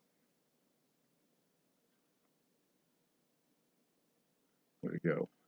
Okay, watch this. This piece right in the center. This is circled right in upon itself. The bottom line is complete, goes vertical. Then there's a circular aspect, and then that secondary crack comes back. That is an RIDB. Okay, well, that's a decent little find then. Let me mess with this holder here. I cranked it on too hard. There we go. All right, I got a die chip in the front. News there. What's going on? A big scratch at the bottom. Doesn't that suck? Yeah, no matter. 52S. Looks like it took a little hit on the 9. Mint mark looks real good. Look at Liberty. I've got a die chip on Liberty. I'm going to keep this. This is the kind of thing I keep. I'll let you look at it for a minute while I write this down. This goes in my little error collection, or variety collection. I got a 1952S RIDB. Good color on that one.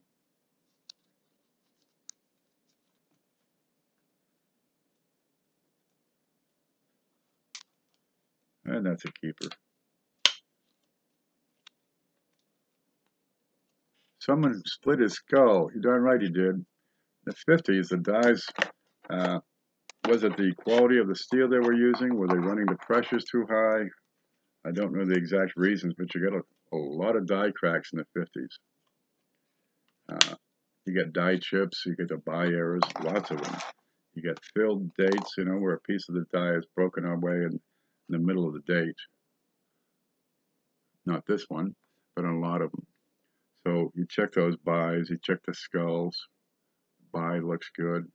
Check the lower left shoulder. A lot of times you'll have them, they'll go above the VDB. That's a good place to look.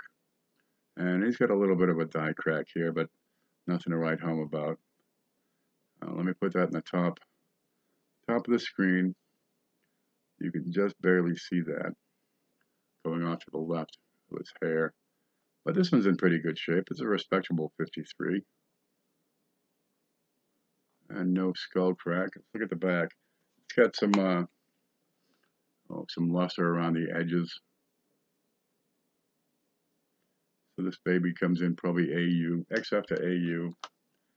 Meaning it's just not, it doesn't have the market value. You can pick up, you know, full bore BUs for $1. So this one is going to be relegated to go into that folder. Hey, it's a good looking penny, but there's a lot of them. What did we say that was, 53S? Well, let's look at it. 53S, in you go. So this album's going to have some luster with it, this little folder.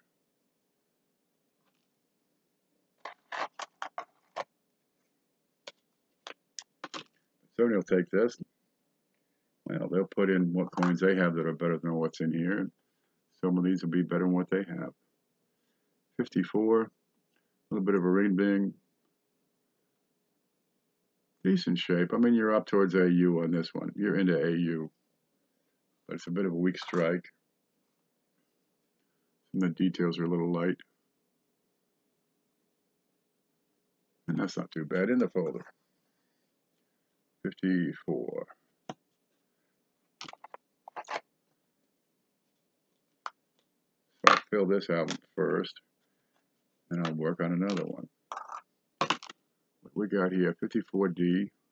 Great luster. A little bit spotty. So this one will probably come in as red-brown. Now the camera that I'm using, this USB scope, really doesn't pick up the color well. Let's see if I can show you this in person. There it is in the black. I mean, you got some good luster on that, right?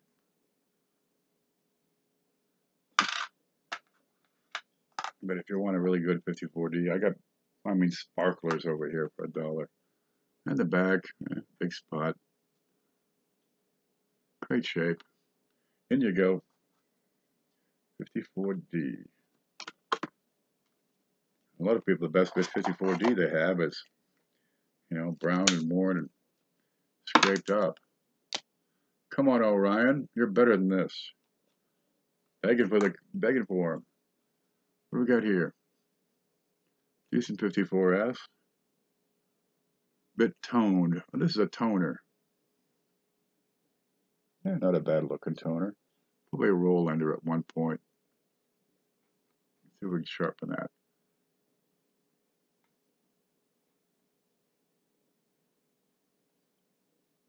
Yeah, that's about what I'm going to get. Okay, it's respectable. Looks like a fingerprint across it. But you got some decent color in there. Now, do I pull that out and say, call it a toner? Yes. Because somebody's going to want that. Rather than stick it in the album, I'm going to call that a toner. A piece of paper for that.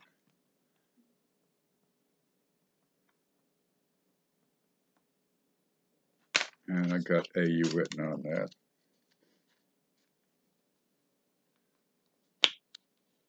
Yeah, we'll put that out for $1 deal. Somebody will snatch that up. Oh, what is this going on here? Next. A lot of tone on the back. This is red brown. Has a spot. If I go straight into the album, the folder. 55. Big crack in his head. See that big crack? You look for one on the shoulder, the bottom of the vest, and you're probably going to see an extra 5 because they use these dies until they fell apart. Big crack, you get the die chip. Yeah, that's a retained interior die break right there. We should have a crack here. I believe that would be it. Yep. And you look at the extra 5. This is die deterioration. Here's my pointer.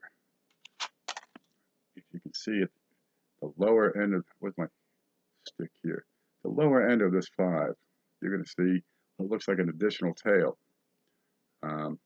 It's die deterioration. The copper flowing across the die has abraded the die, worn it out in a pattern that matches the 5. So they call this one the poor man's double die. And it has no premium value. You see these listed on eBay for $100, and people buy them because they don't know any better. It's die wear. It's not doubling of the die. It's a worn out die, and it looks like that. But when you see the poor man's, you're looking for a crack down here, which we have in this spot. You look for a crack on the forehead, which we have right here. Okay, and here you got the little die chip. I'll pull that out, call it a poor man's double die. I'll probably throw it in that package the guy got, Shea Hoffmaster won in today's class. He's got to identify it.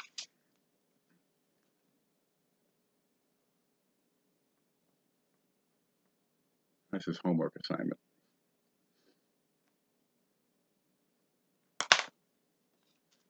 Yeah, they're neat to have because if you can see the doubling, which is not really doubling, then first off, your coin's probably in decent shape.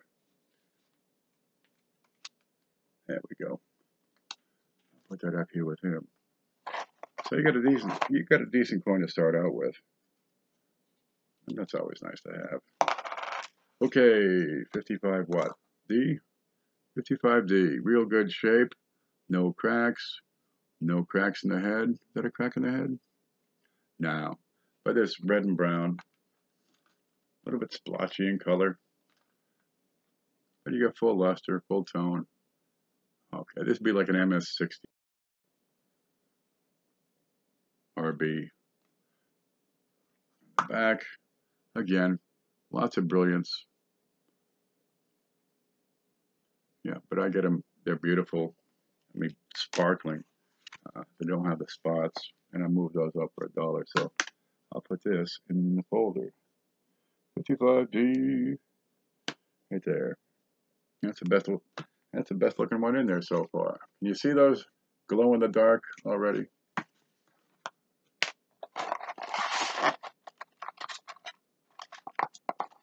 Next one. I must have grabbed that 55S. 56, real good. Still a little bit spotty, as you can probably see. No problem with the buy. What's that behind his neck? Okay, let's look at it. And that is just a splotch. Is it? Okay, see in front of his neck there, you got the little line. That is the letter, ready? N. Brought to you by the letter N. And that is a die clash. Oh, in front of and to the left of the 1, you'll see 2 lines. That's part of the T. That's a die clash. That's what that line is behind his, my stick. Okay, behind his shoulder and in front of the Y. That's a letter probably part of the C or something. So I'm going to look up here and see if we got more up here. A lot of times you'll see wheat ears impressed on the front. Nothing there. And you wiggle it back and forth and change the light, and you can see things you can't often see with the naked eye. Well, that's a decent little die clash. Yeah. Once you get the one under the neck quite often. Okay. A little stronger clash, you start to see them, the lines here to the left of the 9. Stronger still, you start to see the vertical post of the T, and you'll see the O up here, possibly this. See something here, which is the O and of. And stronger still, you start to get wheat lines across the top. Okay, now we get set aside. That's a die clash. And that'll go for, $1. If it didn't have the spots, it'd probably be a little bit more. Okay, 1956 die clash.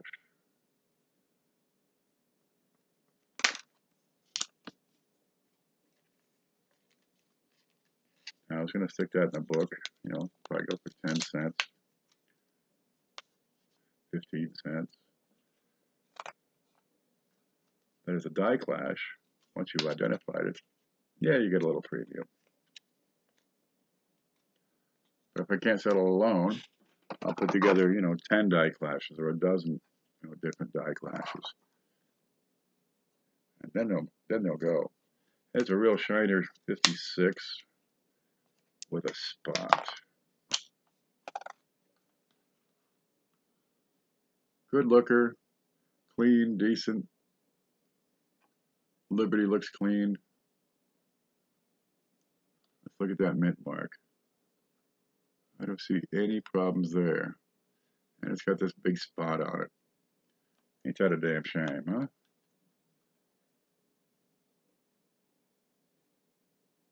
Yeah, that's a carbon spot. Let's flip it over. Back looks pretty good. Again, a little spot here and there. What's that? Anything? No, into the folder. If I didn't have that big blotch, yeah, I'd sell that off for $1. But that blotch kills it. I got plenty of them that don't have the blotch. 1956D, right there. Yeah, it's in good shape otherwise, but it's got the big blotch. Gerald says, KP, the catalog encyclopedia book. Is that a catalog for coins for sale, and how much is it? This is the catalog book.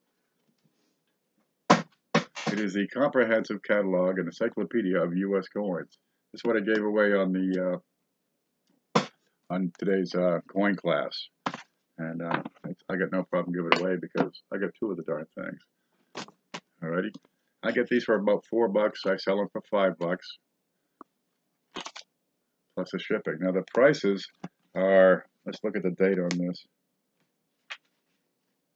This is copyright 1998. So the prices are a bit old. However, the information is very valuable, and that never goes out of date. Okay, it'll go through, all the series of United States coins, everything. Here we got half cents. You've got information on, designer, weights, all the specs, dimensions. You get into the early coppers, New Jersey. Here you go. Here's a New Jersey with a shield. We think that's where their modern shield design originated was the Union Shield from the New Jerseys. And, you know, what do you like? You want to get into the early bar cents and chain cents? It's probably in here. And what do you got?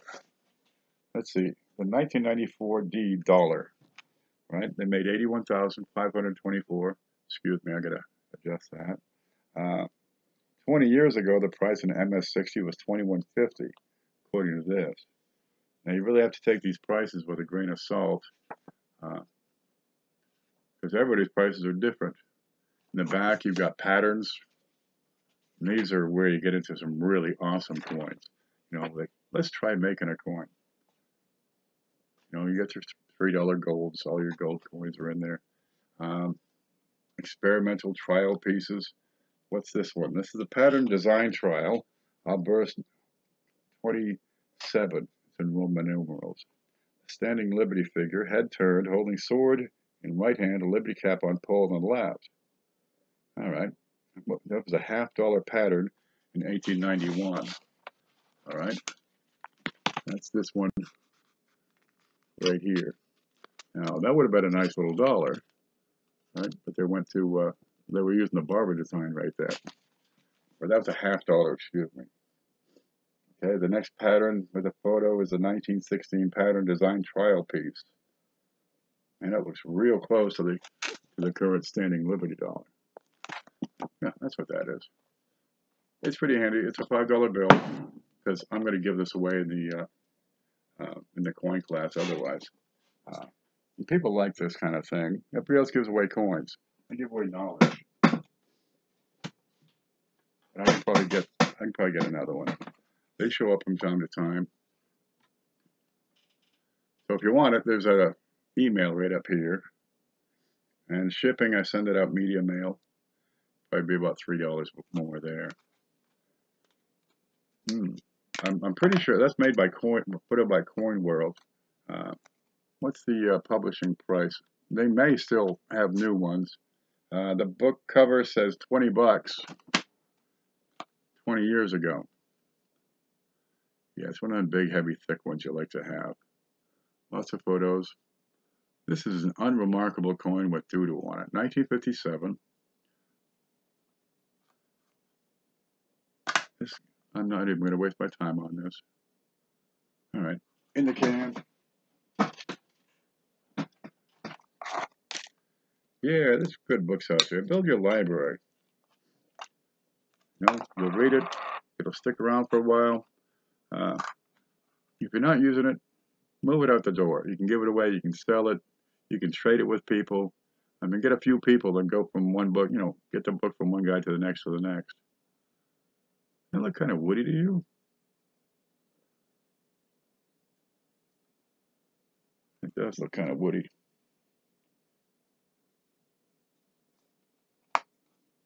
Oh, wow, look at the back.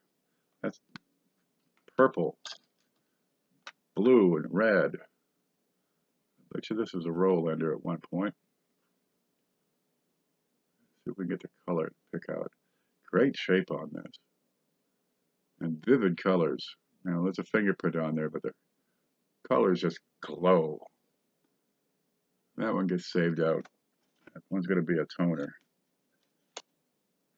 You get two, you'll take one, send me an email. Because, you know, I don't remember what color shirt I put on this afternoon. But with your email, I can take that and get you a PayPal invoice and set it right up. And if you want some coins, well, we'll just kind of make those fit all together. It's a 1957 toner. You know, but all these coins you're looking at, yeah, they're for sale, or they will be for sale. And to make it more practical, you know, you can't buy a coin for $1 and spend $3 on shipping. Now I'm gonna spend the $3 on shipping because I want tracked shipping. That protects me and that protects you. So I got coins. Take a month and build that invoice. And some people, you know, they pay for it quickly, and a couple weeks later they buy something else. That's all well and good. But if you can wait the extra couple of weeks, you can add some good coins to your the package. with no additional shipping, right? I've got these came in again. Somebody wanted another 10 of them. These are those copper rounds. These go for $2 a piece. Nothing too excessive. I mean, it's a fair price. You can get these for $3 on eBay, plus the shipping. And these are brand new, clean. I've learned to handle them with your fingers because they will take a fingerprint. That's the size of an American Eagle. Let's see if we can get that in. And it's 100%, well, it's not 100%, 0.999 copper, but that's a copper ounce. And they fit in the flips beautifully. So you never have to touch the thing with your bare hands. But for Christmas time, you hand that out. I've got to get some cards printed up so I can put half a business card in there and say, "Hi, how are you? I'm Ken. Here you go," and hand them that, with a business card in the back. I got a company I work for. The boss is going to take a bunch of these, so I went more. They're $2 a piece, real nice. And if you want the whole tube, $35, but it's going to send up the shipping because, well, it's 20 ounces. The shipping is going to step into the $750 range for priority mail. Lee Hill says, "Who are you? Send that book to Ken Peavy. You told." I'm having trouble with the semantics here. The winner of the book today was Shay Hoffmaster. He won that one, plus a pair of gloves, a loop. I have to check the list. 2 dozen flips, a 1980 mint set, and a few coins that I come across to, throw him a curve. He's got to identify those things. He told me to ask him for it when he was done with it. Oh yeah, Shay Hoffmaster will have one. If he's done, get a hold of him. Maybe we'll get it to you. He might sell it. He might give it. But it's a good book. Pass them around. You can get a whole bunch of books and just have a chain of people passing them one to the next. This 58 looks pretty good. It's, great shape. AU, unremarkable. I'll put that in the folder here. 58. There it is. But I get these books. I got a guy. I call him the book guy. He's got a flea market going over in Jacksonville, and he just sells books. He gets these giant pallets of books, goes through them, picks out the good ones. He's got the romantic novels. He sells those for, a couple of bucks here and there. And people go to the flea market. He pays like $75 a week or something to rent this little booth. And he's got a little book, just a used bookshop. Well, he gets coin books in from time to time, and he sets them aside for me. And sometimes I get over there and pick them up. Sometimes he ships them out. But I pay $4. He saves them. Works out pretty good. I've had some real good scores with him. I got a red book, of course, it just came in. That'll be a prize for one of the days here. That's a 2015. What do these cost? $17 the things cost. All right. Let's see what else we got back here. Cherry Picker's Guide I got from him. Insane price. I got Breen's. Ooh. There we go. If you want a book, you get yourself a Breen's Encyclopedia. That baby will set you back a few bucks. But by God, it's an awesome book. Everything in the world, well, not full color, but plenty of photos. It'll tell you every dye variety that this guy ever found or found out about.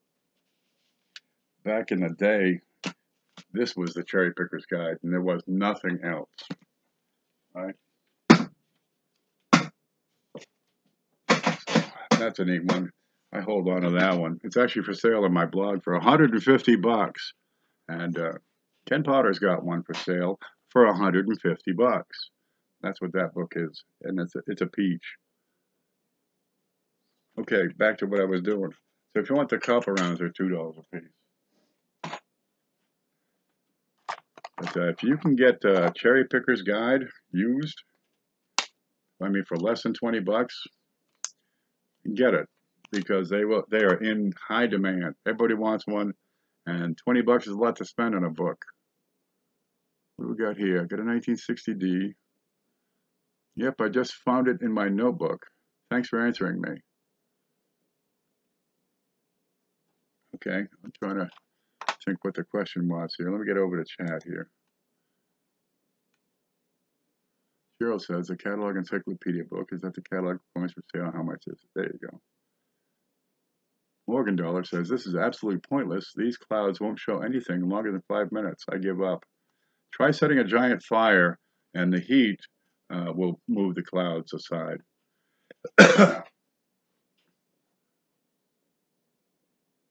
All right. So if you want that book, Jerry or Lee, just email me. We'll go from there. That's first come, first serve. I might have another one later. I don't know. We'll find out. Let's look at that mint mark. That's a small date. See how the 6 does not extend. What is going on with this?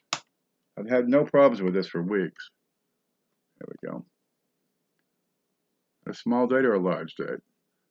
That 6 is kind of stubby. And the mint mark looks right. No additional serifs. All right, I'll let that go. Chris Hurley got his Breens in 1988. Yeah, 75 bucks back then. And then Breen died like shortly thereafter. So there'll be no encyclopedia number 2, no updates, no changes. That's a big thing. Everything he's got with the Breens number, they're fixed. We got here, got a bit of a beehive on there. Of course I keep these. Anything else we should be looking at? I'm going to keep that one. I'm funny for the die chips and stuff. Yep, they were 75 bucks brand new. And they only had a limited number of the darn things. It's a 1960D small date. Die chipper burrs. And one of my projects is to attribute all these die breaks and die chips. Oh my God, what am I thinking? That's nuts. Same way Breen went through with his catalog. But some of these bigger die chips, you know, they deserve to be to have some kind of mention of listing somewhere. So we're setting up this standard attribution service. And we'll, you know, you can send us, it's me and Dustin, Chris Rhodes, Amber Parnell, Jay Painter, Brian Cleaver, Robert Lawson, all the mods of the CoinOp group.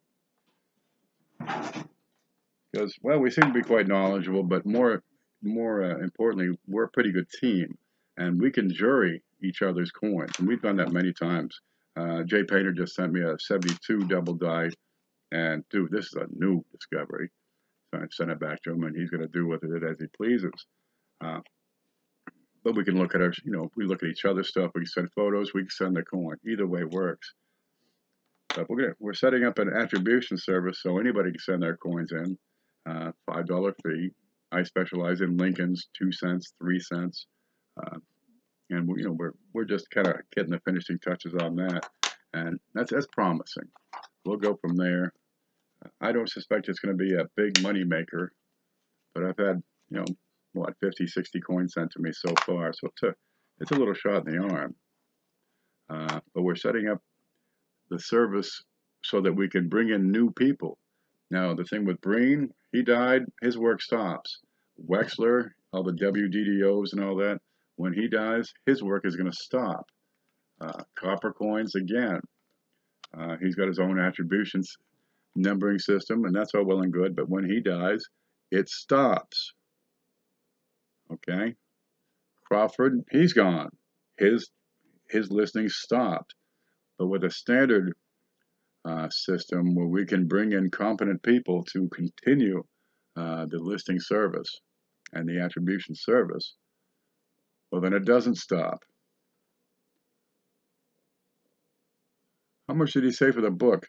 $5. I pay $4, so it's $5 plus shipping, and shipping on a book that size would be $3. I mean, I might make $1, and I got to pay for the envelope and drive down to the post office. This looks pretty good for a large date. For these, we get right in. So we got to come up with, you know, a nomenclature. We come up with a standardized nomenclature. You go to copper coins and it's 1DO001. Well, what does 1DO mean? I don't know. You go to Wexler, he's got a DDO, but he puts a W in front of it, so you know it's his nomenclature. That makes sense. And Crawford is CDDO, and Konica is just DDO.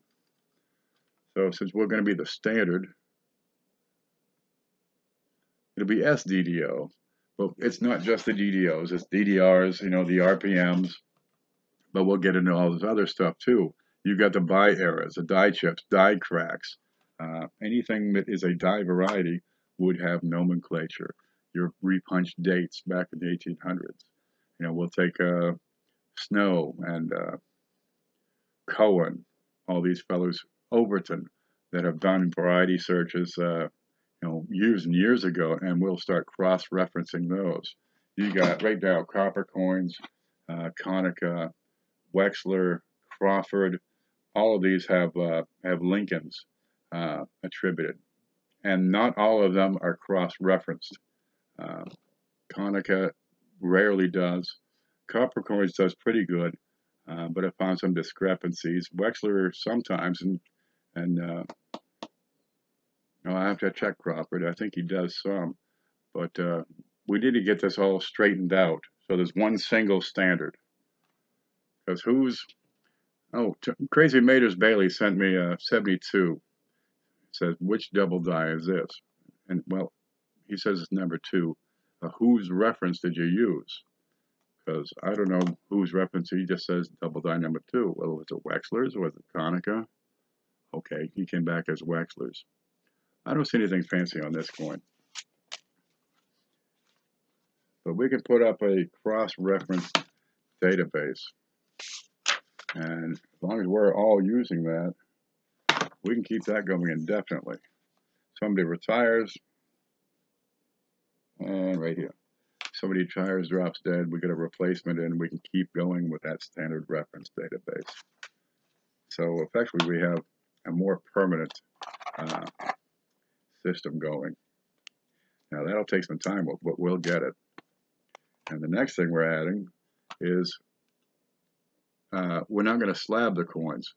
We'll have a photographic database, so I can, you know, attribute your coin and then give you the, you know, put it in the flip and send it back. And I got a little slip of paper to put in there. We're going to put a certification number for that particular coin, and we take pictures of it because this coin right here has unique features about it you'll find on no other coin. Now, the whole idea of slabbing is so you can't switch the coins, right? But let's face it, they're not always accurate. And over time, the coins can pick up toning. They can, you know, change their surface luster, even from, you know, being handled years before. But this coin, I've got certain features you'll find on no other coin, right? Like this this fine line extending from below the U downward towards 5 o'clock, right? So I can offer a photographic registry. I don't have to slab the coin, but I can show that it is distinct and separate from any other coin by identifying its unique fingerprint. And every coin has this. You might have to zoom in a little further, but what coin has a little mark between the D and the S that exactly matches that? And a photograph is good enough to do this because digital technology has reached this point. And I'm thinking the next step is, well, you can have tradeless transactions where we got the coin in storage over here, humidity controlled, not going anywhere, nothing's wrong with it. It's a 61D. And you can effectively trade it on paper without taking delivery of it. Much the same way you can trade gold or silver on the COMEX exchange. Yeah, COMDEX, you pay to store the gold or to store the silver, but you never actually receive it, which is pretty good because some of the stuff gets pretty heavy. Lee Hill, I'll keep a set aside for you. Just send me an email so I don't forget, because my mind is shot out. I tend to ramble doing these things. What we got here? 62D. Looks pretty good. No problem with the buy. No problem with the I. Check the L. That's a real good looker too. That's got a little bit spotty. L looks fine. In We Trust. Yeah, big and thick and pasty, high relief letters. Look at the back.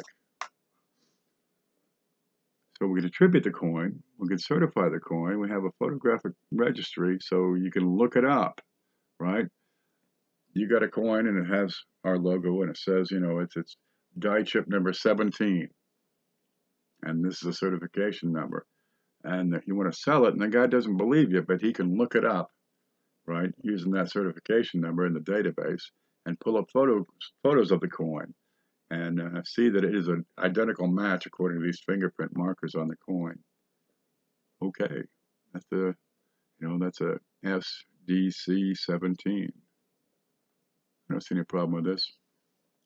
That's a decent looker. So effectively, we can slab the coin without encasing it. 62D, right in there. That's a fine addition. Oh yeah, look how shiny that is.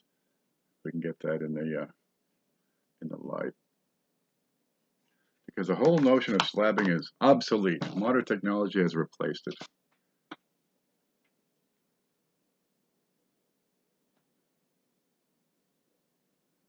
There we go. That's where we're headed. PCGS, obsolete. NGC, obsolete.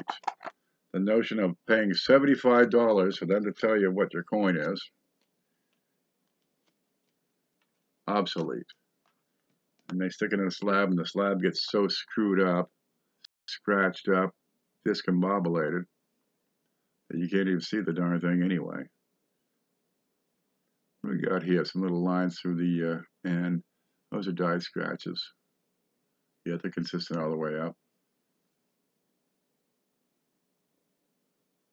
And it's a pretty decent looking 62. Look at the back.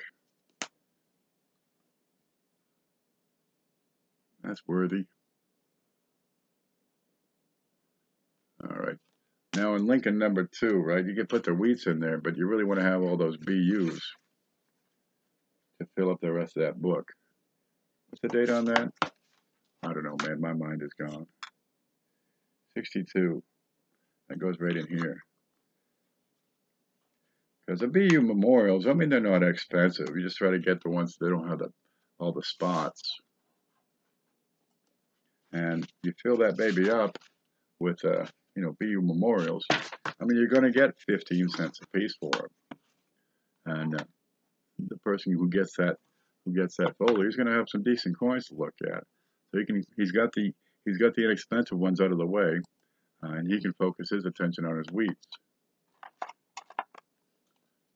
Lee Hill says, I want you to see this 1983 penny I have. Well, if you look right beside my head here, over here, my fingers are full, you'll see an email. And if you send a photo to that email, I can load it up. It might take a minute, and go to screenshot so that we can look at, see, this is what you're looking at. No, this is what I'm looking at. So we can all look at your penny. And go back to home scene. And let me know when it comes in, because they're going to slow things down when I check my email. Well, this is in great shape except for these spots, huh? Those spots bring it down to an RB. But that's just about, I mean, there's no contact marks on this. Oh, there's one right there at the back of his neck. Okay, that's a 64. That's not a bad looking penny. Anything on the back to check out? 64. I want to look for a double die reverse up here in the letters. She looks pretty good.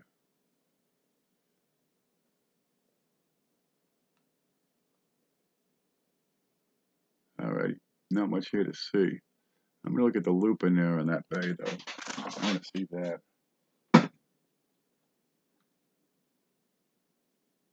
Oh, that's nothing.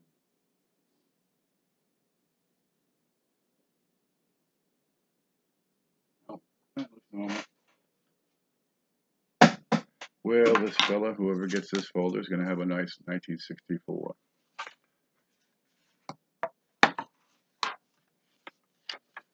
If I can get it in. Oh, 1963.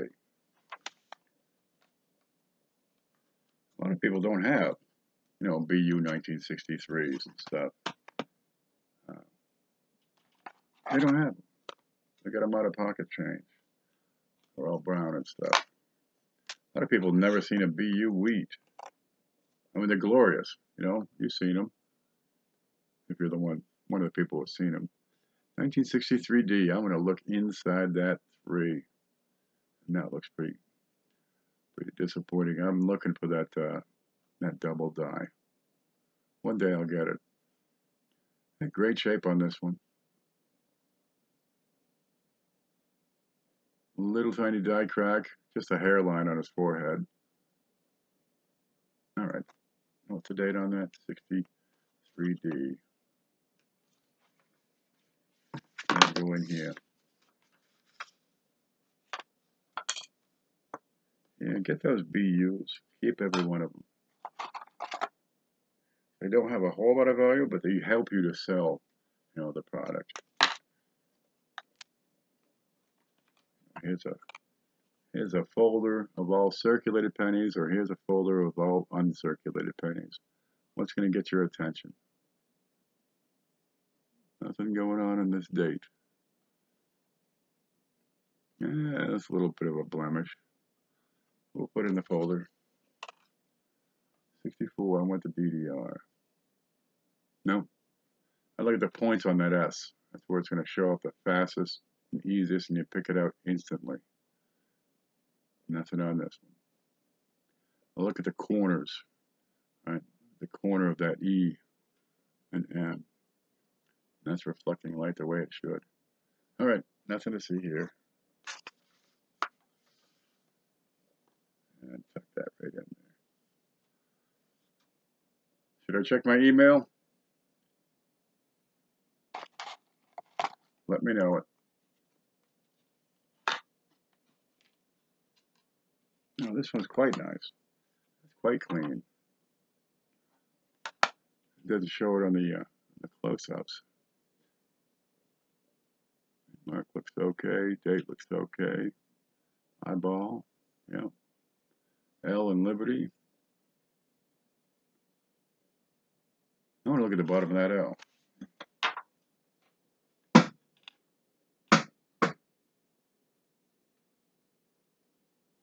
Huh. Oh, that looks normal.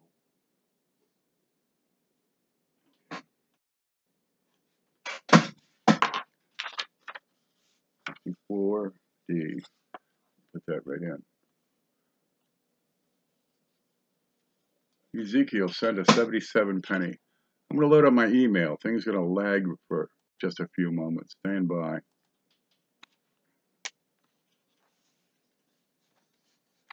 Because this is the slowest loading thing you ever saw in your life. And we'll switch over to screen view. You can see just how slow this is to load the damn email. Come on, man, load.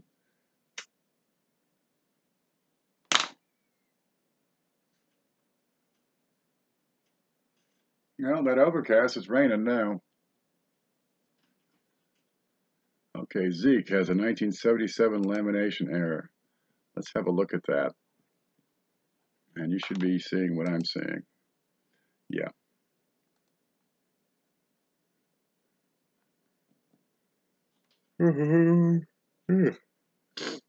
Must be coming up on morning.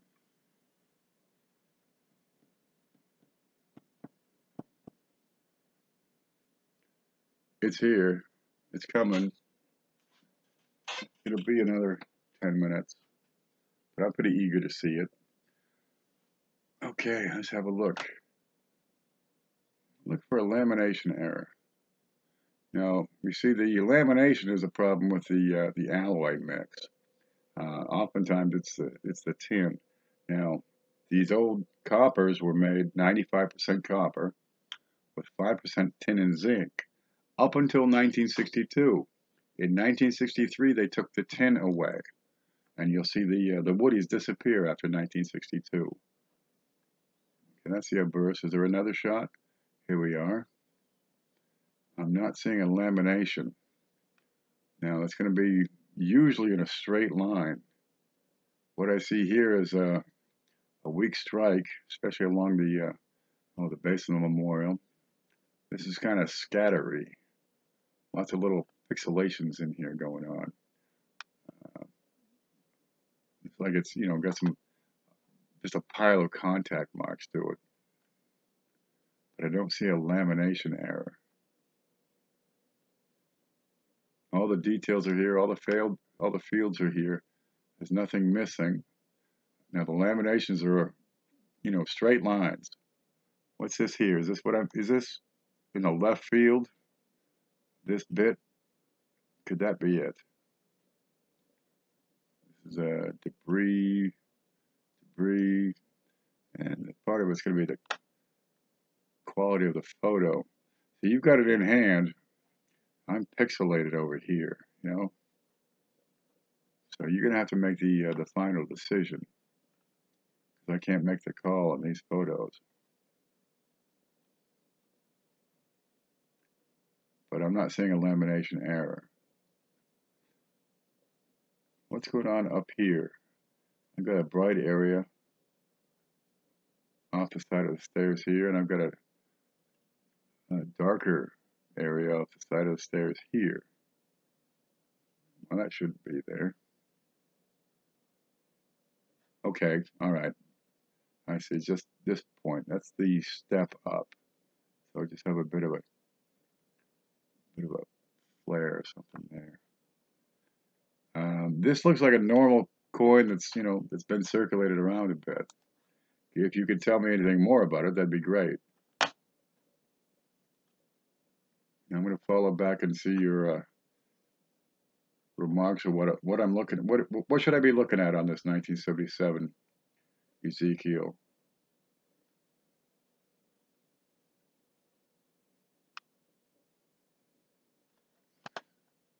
Because I'm not seeing anything. I don't see anything here that would cause me to say, oh, check this one out. What should I be looking for? The letters look normal. The rim looks normal. Well centered. The data's right. Not fat and gobby. I've got no chips in here. No chips across the head. No cracks at the base. Reverse. It's got some wear. It's XF. Can't quite make out the dots to see if they're distended, but the rest of the letters look like they're, normal. What should I be looking at? Did you write it? No, I just got pictures. Send text. Well, look, if there's something I should look at in particular, something I'm missing, you let me know. It's a funny looking penny. Did I show you that 46 earlier? That one's screwed up. I don't know what I did with it.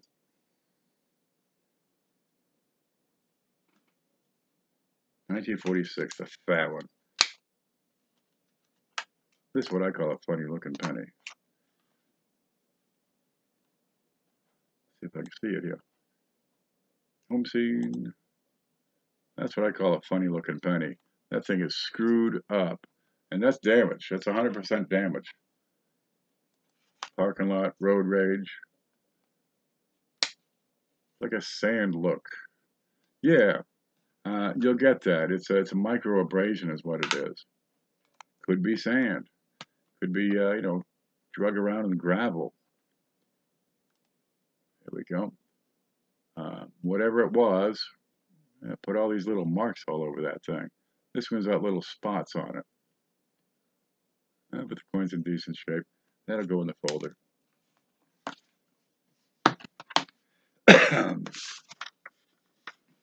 66.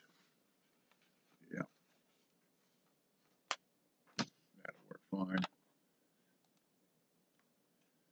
A missing coating on the 77. Well, you see, in 77 it was still an alloy. It didn't have any tin in there, but it was still a solid alloy. The coated planchet didn't show up until 1982. That was a zinc core with a copper, plating on top. And sometimes that plating goes away, but it wouldn't affect 1977 because there was no plating. It was like that all the way through. It's solid. 95%.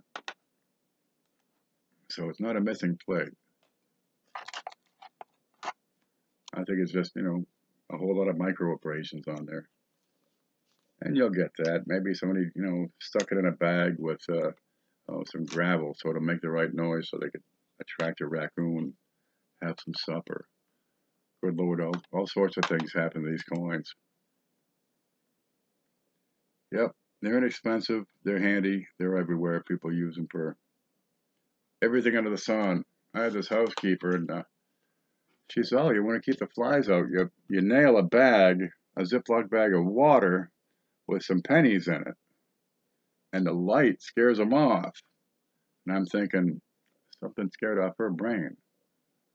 I bet she kept the house okay. But I didn't see any real difference with or without the hanging bags of water-filled pennies. Old wives' tale, perhaps. Maybe it did work for somebody somewhere once. Maybe they hung it and suddenly there was a frost. They didn't notice that, and they said, "Oh, the flies are gone because of the pennies." All right. I don't know of any scientific backing behind stacking hanging a bag of water with pennies in it beside the door to keep flies away. 1968 with a big head. You see how big his head is? It's a big high relief thing. Die cracker contact mark. Good shape. Couple of spots. That'll go in the album. And I see no problem on the reverse. Okay. Here you go. I get my flips back. I can do something else with those. All right, I'm getting to a point I'm going to have some dinner. Work on some coffee. I'm going to put this. I'll put this right in here. I've been going for a couple, 3 hours here. And I'm just a man. It's 2.5 hours going. So I think I'm going to call it for the night. And I'm going to get through some of these things that I've already got listed because I'm into memorials over here.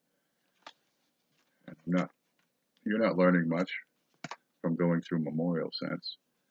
There's that. But I've got to get some of these photos taken. And there I need the space and the light and such. And I'm going to lay down because my back is getting sore.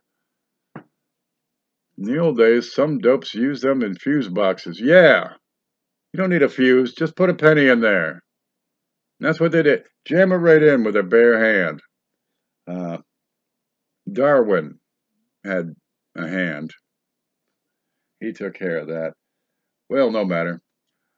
I'm going to clean up this bit of a mess I've got going on here with all these flips and sort it out. And probably take a little nap in an hour or two.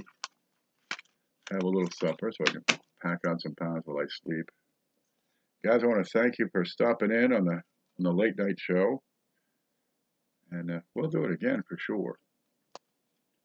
Now, if you got questions or coins, you can send the photos you can send the photos on email. I might get to them, I might not. I got a lot of email comes in. If you saw something you wanted to buy, get a hold of me on the email. Email's handy. If you're in the CoinOp group, you can probably send me a message on Facebook. Just as good. You can get a hold of me. And if that doesn't work, you can always leave a comment at the bottom of the video when you're done. But the email address, that's the way to contact me, because then I can get a hold of you too, and ship stuff or send you bills if there's something you wanted here. Again, I've got the flips. They're in $8 a 100. If you only want 50, no problem, $4.